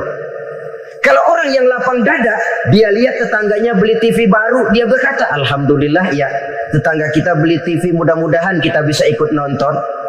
Lapang dadanya. Tapi orang yang sempit hati, lihat tetangga beli televisi, meriang. Enggak diapa-apain, meriang. Besoknya dengar tetangga beli motor, makin sakit, ke rumah sakit. Lalu di rumah sakit dengar tetangganya beli mobil, mati. Disiksa oleh perasaannya sendiri. Orang kalau hati sudah sempit dalam hidup, kemanapun dia pergi, sempit rasanya medan kehidupannya. Kemudian kita melihat juga ada orang yang menilai bahwa bahagia itu katanya kalau punya kedudukan yang tinggi, pangkat yang agung, wibawa yang besar. Mungkin betul, tapi mungkin juga tidak. Bergantung kepada hati orang yang punya pangkat itu.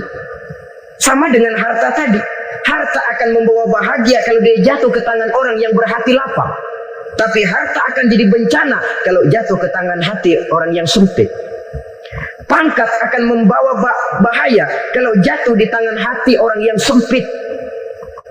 Lebih dari itu, kenyataan mengajarkan kepada kita bahwa ternyata pangkat dan jabatan tidak selamanya memberikan kebahagiaan dalam kehidupan.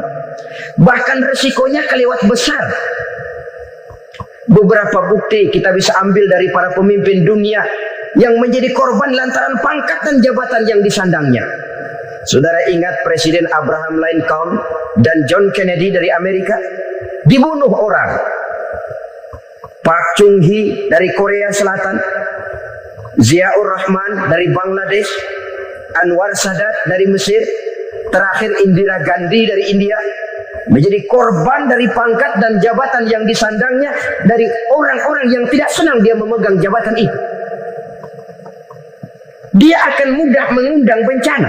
Sehingga pantas kalau seorang presiden terkemuka Amerika, Harry Truman namanya, dia mengatakan jabatan presiden itu, kata dia, seperti orang nunggang macan, naik macan.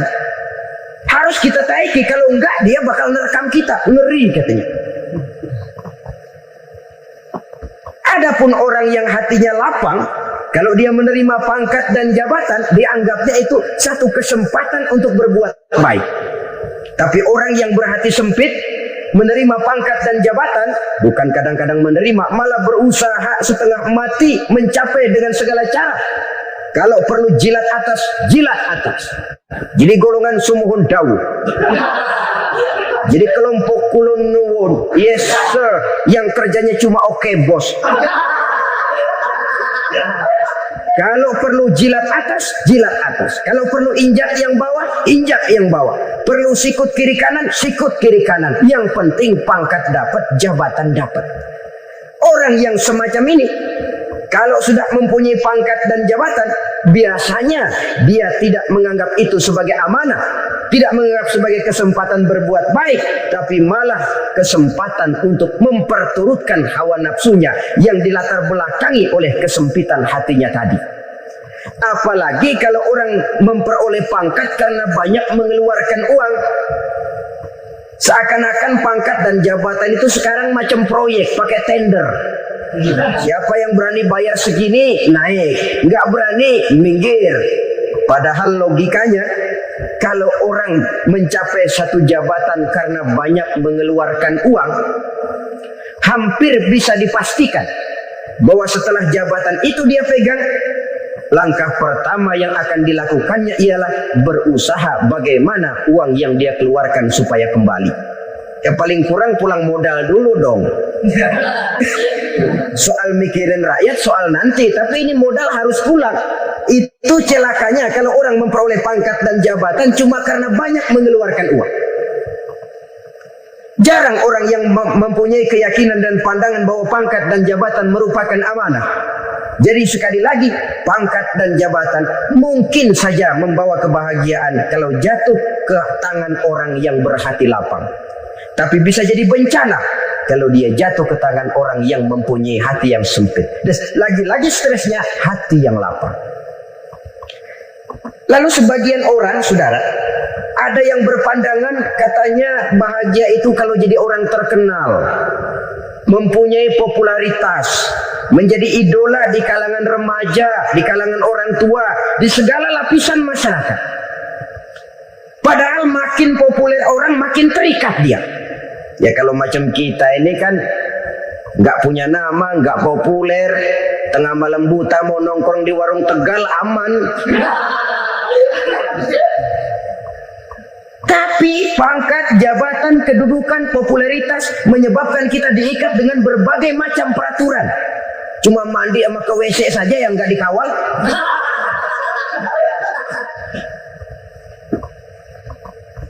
Benarkah popularitas, ketenaran membawa kebahagiaan?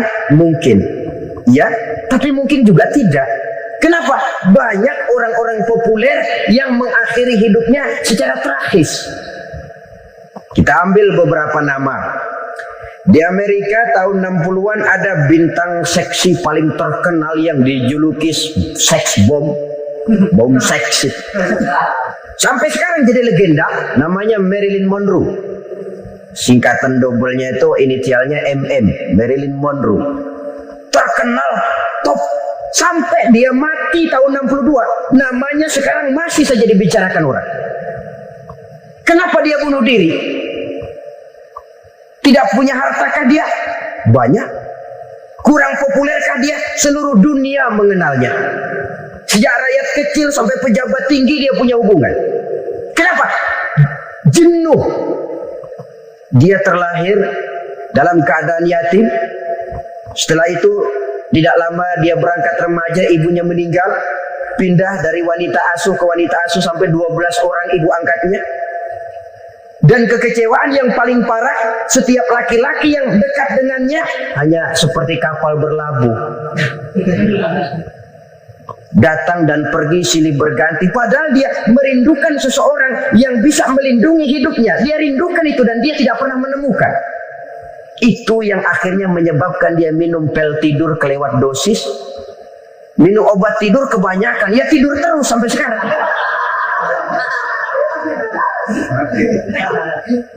Dia mengakui, saya telah memiliki ketenaran, tapi saya tidak pernah hidup dalam ketenaran itu. Saya pandai main sandiwara, tapi saya ingin hidup dalam alam yang real sebagaimana umumnya orang. Itu yang dia rindukan. Menyusul jejak yang namanya Marilyn Monroe ini, Billie Holiday, saudara kenal tentu, di rumah sakit dirawat. Dia juga minum obat overdosis, mati lagi. Jimi Hendrix minum obat tidur overdosis kelewat batas, mati lagi. Lalu yang menghanyutkan diri di danau, Janis Joplin dan Brian Jones. Ini orang-orang populer, orang-orang terkemuka yang mengakhiri hidup secara tragis, bukan karena tidak terkenal, mungkin karena sudah saking terkenalnya. Contoh paling belakangan, Bruce Lee. Wah, Ini tukang-tukang keprok tentu kenal siapa dia. Sampai sekarang pun tabir kematiannya masih merupakan misteri. Dan yang masih hidup juga menunjukkan gejala yang aneh. Michael Jackson, rumahnya di Beverly Hills itu dijaga sedemikian rupa, dan dia selalu curiga kepada setiap makanan harus steril, bersih dari segala macam kimia. Kemana dia pergi, itu tukang-tukang keprok sudah selalu menjaga dan mengawal, dan dia seakan takut menunjukkan mukanya yang asli. Hingga kalau tampil ke tengah di luar show, dia kadang memakai pakaian yang tidak menunjukkan dia yang sebenarnya. Takut dikenali orang. Ternyata popularitas sering jadi momok yang meracuni kehidupan manusia. Oleh karena itu, benarlah junjungan kita pada saat beliau mengajarkan orang akan bahagia kalau dia mempunyai hati yang lapang. Nah, sekarang masalahnya untuk mendapatkan hati yang lapang, caranya bagaimana? Kita kembali kepada konsep Quran. Allah mengajarkan, ala inna bi dzikrillahi tatmainnul qulub. Ketahuilah bahwa dengan banyak mengingat Allah, hati akan tenang, jiwa akan lapang. Dengan kata lain, dekat dengan agama, merasakan kehadiran Allah dekat dalam hidup, itu muara pertama untuk mencapai hati yang lapang. Ala inna bi dzikrillahi tatmainnul qulub. Jangan macam orang sekarang ingin mendapatkan ketenangan lalu tapak di puncak gunung, di gua-gua, di tempat sepi. Iyalah kalau nggak ada ular. Kalau tergigit ular berbisa, ketenangan belum mati jelas itu. Islam positif untuk mendapatkan ketenangan. Ala inna bi dzikrillahi tatmainnul qulub. Bahwa ketahuilah bahwa dengan banyak mengingat Allah, hati akan tenang, jiwa akan lapang, nuansa pikiran akan luas. Karena yang namanya bahagia ada dimanapun manusia berada. Di kampung ada bahagia, di kota ada bahagia, di ngarai, di lembah, di gunung, di hutan, di lautan, di angkasa luar.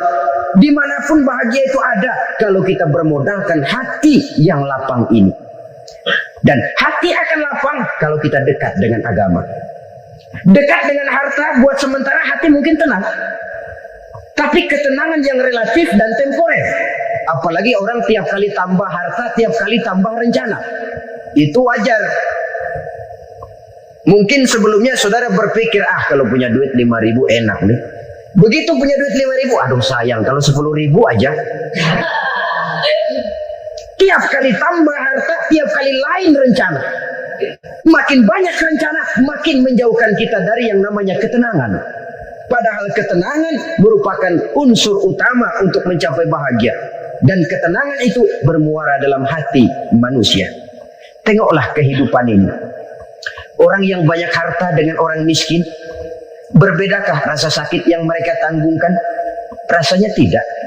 Walaupun si kaya tidur di kasur empuk berselimutkan sutra mahal, sementara si miskin meringkuk di balik bambu yang keras dan kasar. Apabila maut datang, dia juga tidak pernah pilih bulu. Maut datang menjemput si kaya di singgasana keemasannya, dikelilingi oleh para pengasuh, dayang dan idang serta para pengawal. Dan maut pun datang menjemput si miskin papa, sehingga ia tergelepar di tepian jalan. Kedua-duanya bernama mati. Kalau nyata bahwa sakit yang ditanggung si kaya tidak beda dengan sakit yang ditanggung si miskin, bukan harta semata yang membuat orang bahagia. Hati yang tenang, jiwa yang lapang penuh kedamaian, karena banyak berzikir dan mengingat Allah, itu merupakan modal utama untuk mencapai sesuatu yang bernama bahagia.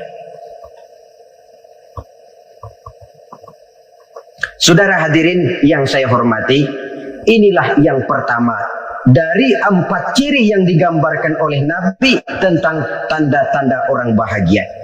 Dan harus berangkat dari yang pertama ini, hati yang lapang. Ini yang harus kita miliki lebih dahulu. Baru nanti akan menyusul kepada poin yang ketiga, kedua, dan selanjutnya. Sebab kalau hati sudah terisi dengan jiwa yang lapang, seluruh persoalan insya Allah akan bisa kita atasi dengan sebagaimana mestinya. Yang kedua sekarang, tanda orang bahagia menurut baginda Nabi, markabun syariah. Orang bahagia itu, kata beliau, punya kendaraan biar cepat asal lancar. Artinya kemana dia mau pergi mudah. Apa maksud hadis ini? Kalau kita kaji lebih dalam, kendaraan itu kan alat transportasi. Transportasi tidak lain adalah usaha memudahkan komunikasi. Pindah dari situ kepada teori bahwa manusia adalah zon politikal, makhluk bermasyarakat yang tidak bisa memenuhi kebutuhan hidupnya secara sendirian. Kita memerlukan keberadaan orang lain dalam kehidupan ini. Untuk memakai baju saja kita sudah perlukan petani yang tanam kapas, pabrik yang memintal kapas jadi benang, pabrik yang menenun benang jadi kain, sampai kepada mesin jahit, sampai kepada tukang jahit. Itu cuma untuk memakai pakaian saja. Tidak seorang pun di antara kita yang sanggup memenuhi kebutuhan hidupnya secara sendiri. Kita perlu orang lain. Maka kebebasan dalam arti mutlak, kebebasan tanpa batas, itu tidak mungkin ada dalam kehidupan. Karena kita mengadakan yang disebut interaksi sosial. Setiap kegiatan kita tentu melibatkan orang lain. Menurut kita barangkali kita bebas jalan di jalan raya semaunya, tapi orang lain berkendaraan pun merasa bahwa ini ada juga jalan haknya, dan begitu selanjutnya. Oleh karena itu, maksud dari kendaraan yang cepat ini adalah khulata'uhu ma'as solihin. Lingkungan pergaulannya terdiri dari orang-orang soleh. Pergaulannya luas. Kemana dia pergi ada temannya. Kesulitannya ada tempat dia cerita. Dan kesulitan kalau sudah diceritakan kepada orang lain, taruh kata orang itu tidak bisa menolong, namun menceritakannya kepada orang yang kita percayai, kan paling kurang sudah mengurangi beban jiwa, mengurangi tanggungan batin, merasa masih ada tempat kita cerita. Maka lebih baik orang awam yang mau bergaul ketimbang orang setengah alim tapi ngunci pintu. Sebab nantinya akan timbul sikap picik, cupik pandangan, dan tidak luas menghadapi kenyataan dalam kehidupan ini. Namun yang harus kita garis bawahi, pergaulan memang mesti luas. Namun jangan sekali-kali lupa bahwa pergaulan sangat besar pengaruhnya dalam ikut membentuk kepribadian manusia. Sehari-hari bisa kita bilang, kalau kita dekat sama tukang minyak wangi, sekalipun nggak dibagi minyaknya, baunya tentu dapat. Betul? Tapi dekat sama tukang elas, walaupun nggak kena apinya, asapnya mesti kena. Kalau Syauqi mengatakan lebih jelas lagi, man asyaral asyrafa asya musyarrafan wa mu'asyiral anzali ghairu musyarrafin. Awalam taral jildal hakira muqabbalan bisagri lamma sara jildal mushaf. Siapa yang bergaul dengan orang mulia, dia bakal ikut menjadi mulia. Tapi siapa yang berteman dengan orang hina, dia tidak bakal ikut menjadi mulia. Tidakkah kau lihat, kata Syauqi, kulit kambing yang hina pun dicium orang ketika menjadi kantong Quran. Kulit kambing hina, kalau dia sendirian gak ada yang mau cium. Tapi begitu dia bergaul dengan Quran, menjadi kantong Quran, dipakein minyak wangi, ditaruh di tempat yang tinggi, mau diambil dicium dulu, dibawa dengan penuh hormat dan hati-hati. Kulit kambing yang hina lantaran berteman dengan Quran, numpang mujur. Tapi coba lihat kalau kulit kambing berteman dengan kayu, jadi beduk, habis. Zohor dikemplang, asar dipukul. Itu pun sedikit saja, cuma salam milik teman. Yang temannya Quran dihormati orang, yang temannya kayu lantaran jadi beduk, gelap-gelap subuh orang udah kemplangi.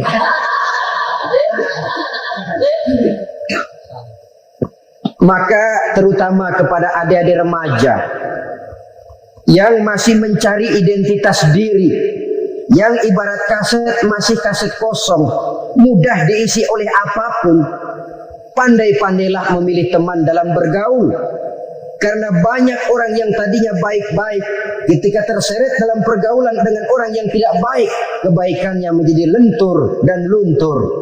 Tapi berapa banyak bajingan-bajingan tengik, orang-orang yang berumur noda dan dosa, tiap hari melakukan maksiat, namun bergaul dengan orang yang baik-baik, pada akhirnya sedikit demi sedikit beringsut dan berangsur dia terbiasa mengikuti kebaikan-kebaikan. Saya tekankan ini kepada remaja karena mereka masih mencari identitas diri. Apa yang mereka lihat mereka mau, apa yang mereka dengar mereka ingin tahu. Coba lihat kehidupan remaja. Pulang nonton film Rambo, pengen jadi Rambo, gagah, maunya belekai melulu. Pulang nonton film Superman, pengen bisa terbang. Pulang nonton India, nyanyi melulu. Wajar, mereka masih mencari identitas diri. Saya ini sebenarnya siapa? Lingkungan, pergaulan akan membentuk itu. Karena itu pandai-pandailah bergaul, karena ia sangat besar pengaruhnya dalam ikut membentuk kepribadian manusia. Apalagi sifat yang jelek lebih cepat menularnya ketimbang sifat yang baik. Sifat yang baik, watak yang soleh itu lambat sekali untuk menular. Tapi yang tidak baik, kan prosesnya mah kalau remaja biasanya mula-mula dengar. Karena dengar lalu pengen tahu. Karena pengen tahu lalu ngeliatin. Begitu ngeliatin kan pengen nyobain. Setelah nyobain ketagihan. Nah, ini prosesnya. Yang namanya ganja, morfin, narkotik awalnya kan begitu. Mula-mula dengar katanya kalau sudah fly to the sky, sudah melayang ke langit katanya, disitulah puncak kebahagiaan. Mulanya cuma dengar. Karena dengar pengen tahu.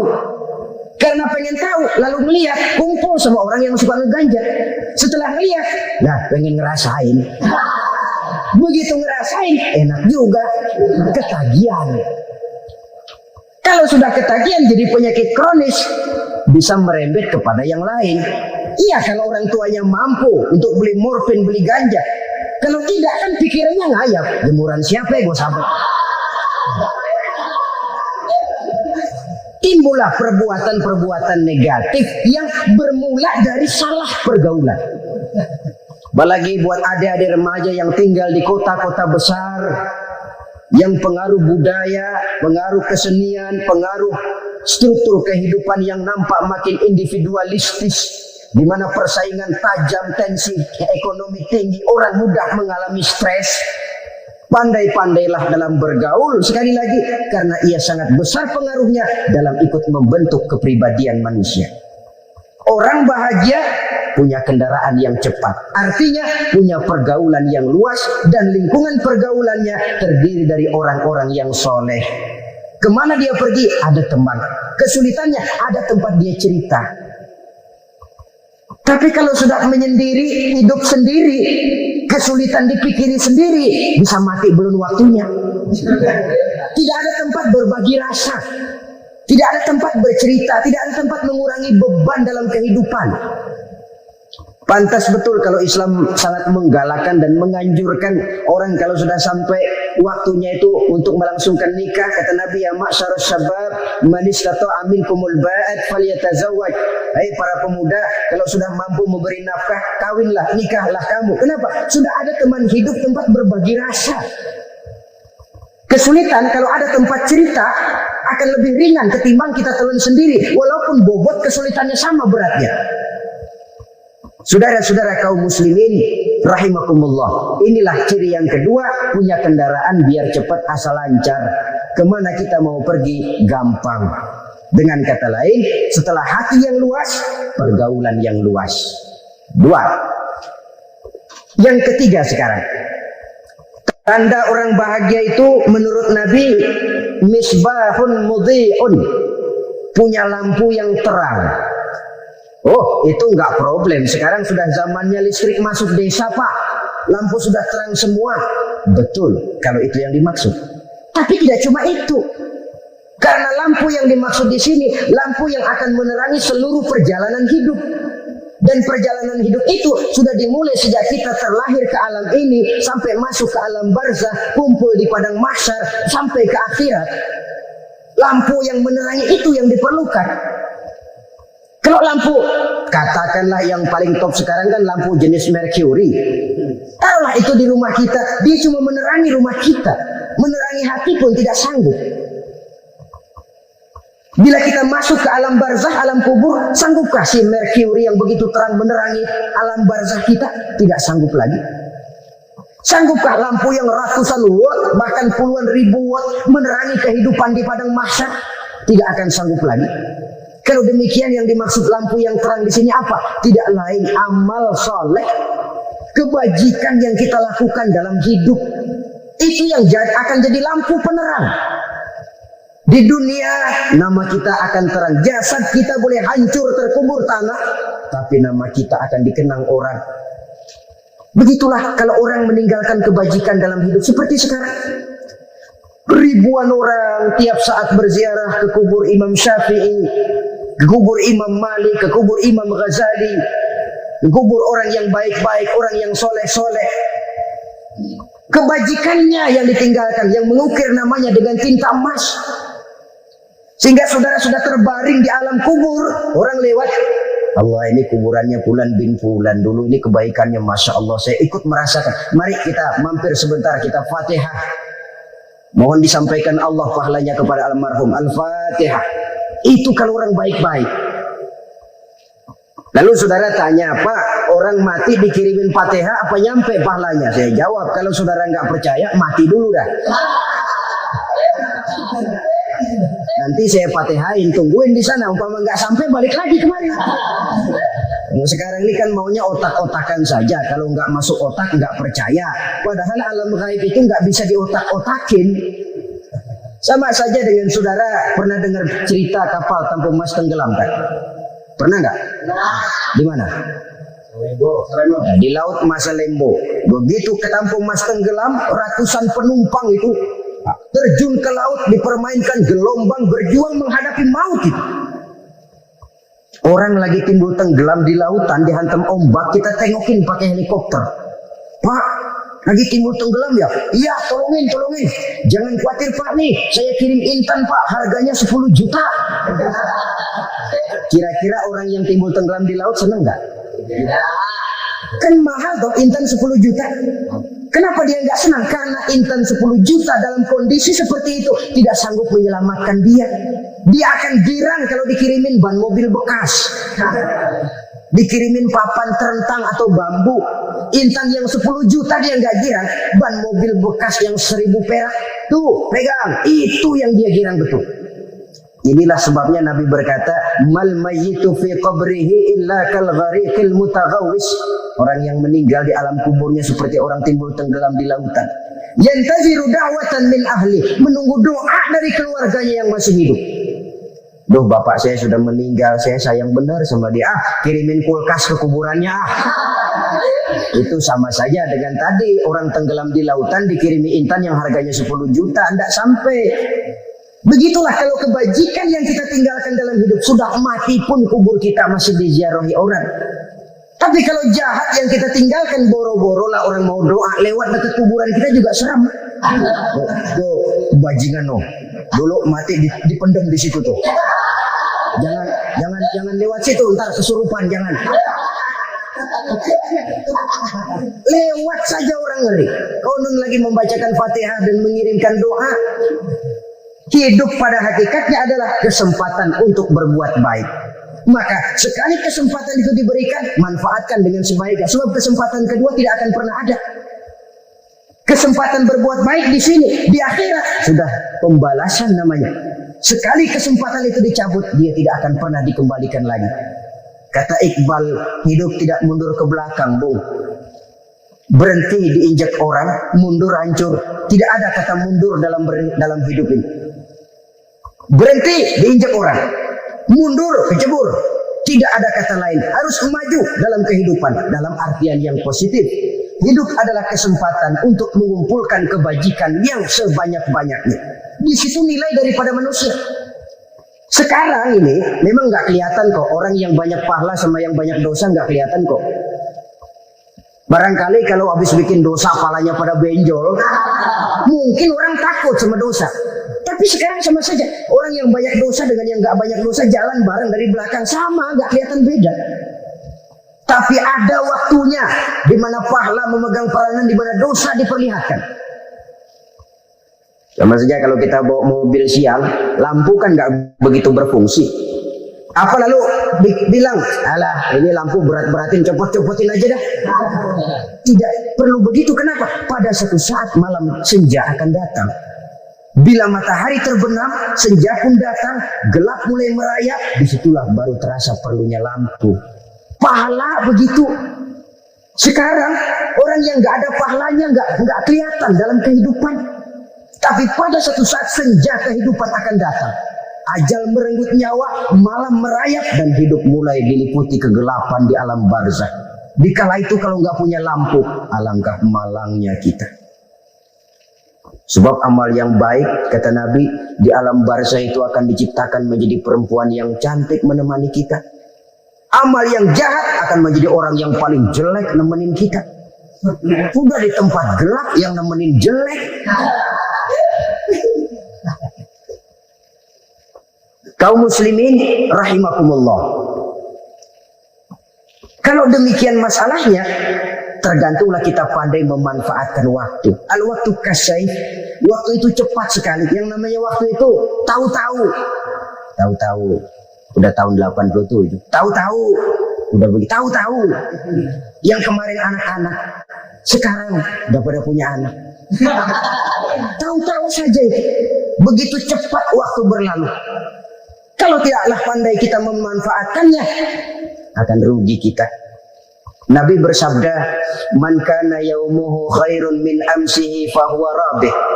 Barang siapa yang hari ini lebih baik daripada hari kemarin, itu orang untung. Hari ini lebih baik daripada kemarin. Bulan ini lebih baik dari bulan kemarin. Tahun ini lebih baik dari tahun kemarin. Itu orang yang beruntung. Tahun kemarin sembahyangnya maghrib doang, sekarang udah tambah isya. Tahun kemarin cuma Idul Fitri aja ngancem bener, sekarang udah tambah Jumat, lalu tambah lagi maghrib, tambah lagi isya, dan selanjutnya. Hari ini lebih baik daripada kemarin, itu orang yang beruntung. Wa man kana yaumuhu mislu amsihi fahuwa khasir. Lalu barang siapa yang hari ini sama saja dengan hari kemarin, itu orang rugi. Hari ini sama dengan kemarin, rugi itu. Bulan ini begitu, bulan kemarin begitu, tahun ini begitu, tahun lalu juga begitu. Rugi itu orang. Rugi apa? Rugi umur. Umur tambah, amalan gak pernah tambah. Dan saya pikir lebih merupakan azab ketimbang nikmat kalau orang dikasih panjang umur cuma untuk numpuk dosa. Mending mana? Panjang umur banyak dosa sama pendek umur dikit dosa. Mending mana? Mending mana? Ya, paling mending tentu panjang umur banyak pahala. Tapi kalau tidak, sekali lagi, lebih merupakan azab ketimbang nikmat kalau orang diberikan panjang umur tapi cuma untuk sekedar menumpuk dosa. Kehilangan kesadaran bahwa dunia bukan terminal akhir dari satu perjalanan. Dia cuma halte di mana kita berhenti sebentar untuk menuju kepada terminal yang hakiki. Saudara-saudara kaum muslimin rahimakumullah. Inilah lampu yang akan menerangi kehidupan. Amal yang kita lakukan di dalam kehidupan. Jadi yang dimaksud dengan lampu yang terang, kebajikan yang kita kerjakan dalam hidup. Nah, setiap orang di awal tadi saya bilang ingin bahagia. Bahagia itu kan hakikatnya kumpulan senang dan selamat. Senang, selamat. Apa bedanya?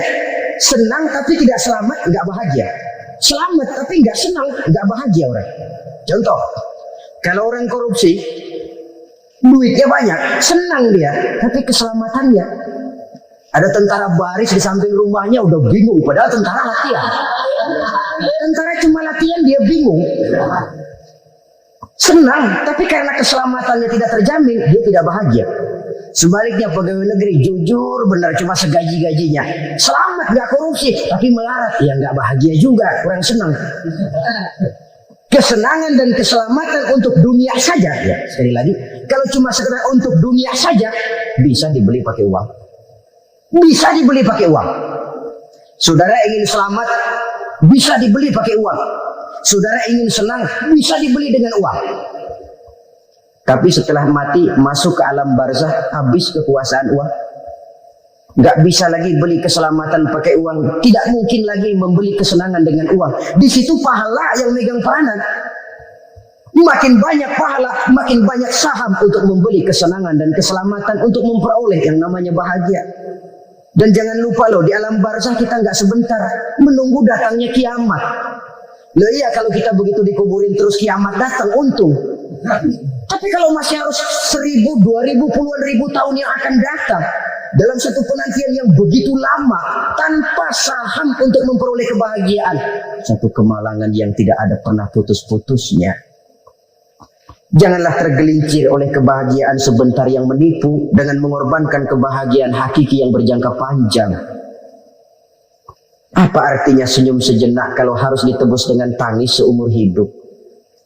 Biarlah kita minum jamu, pahit memang, getir memang, tapi kan besok badan sehat. Daripada sekarang minum sirup, manis memang, enak memang, tapi bibir pada jontor besok. Sirawan, batuk, nggak karu-karuan. Banyak orang tertipu oleh kesenangan yang sebentar. Padahal laisa kullu ma yalma'u zahaban. Belum tentu semua yang berkilat itu emas. Belum tentu semua yang gemerlap itu intan. Karena itu, marilah manfaatkan kesempatan yang diberikan Allah ini untuk mengumpulkan kebajikan yang sebanyak-banyaknya. Yang terakhir sekarang, yang keempat, tanda orang bahagia kata Nabi. Zaujatun salihah. Orang bahagia itu tanda yang keempat kata Nabi, punya istri biar cakep asal taat. Sudah surga itu, cakep taat. Istri kayak gitu, kalau belum mati jangan dikuburin dulu. Sudah cakep taat lagi. Tapi kadang-kadang enggak, udah jelek ngadat melulu. Apa yang mau dipilih? Sebab itu Quran mengatakan istri pakaian untuk suami, suami pakaian untuk istri. Kenapa suami istri diibaratkan pakaian? Alangkah tingginya gaya bahasa Quran ini. Suami istri teman hidup, hidup perjalanan panjang. Sejak kita dalam rahim sudah ada hidup kan di sini. Sampai ke alam dunia, masuk ke alam barzah, kumpul di padang mahsyar, sampai menuju akhirat, itu perjalanan hidup. Carilah istri atau suami teman hidup yang membawa manfaat tidak hanya kehidupan di dunia ini, sampai di alam barzah, sampai di padang mahsyar.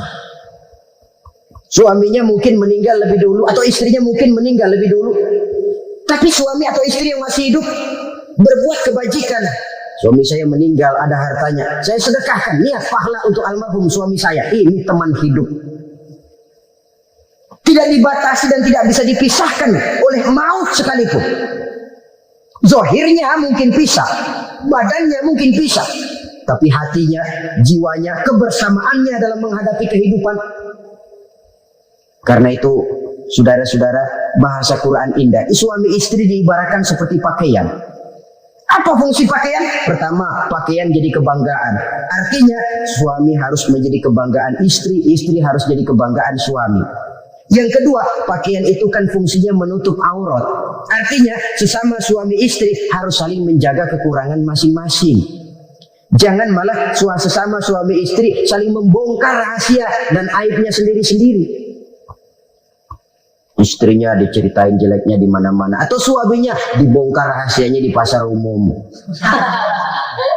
Itu sudah tidak lagi berfungsi sebagai pakaian. Kenapa semua ini diperlukan? Karena kita menyadari bangsa yang baik terdiri dari masyarakat yang baik. Masyarakat yang baik merupakan susunan dari warga yang baik.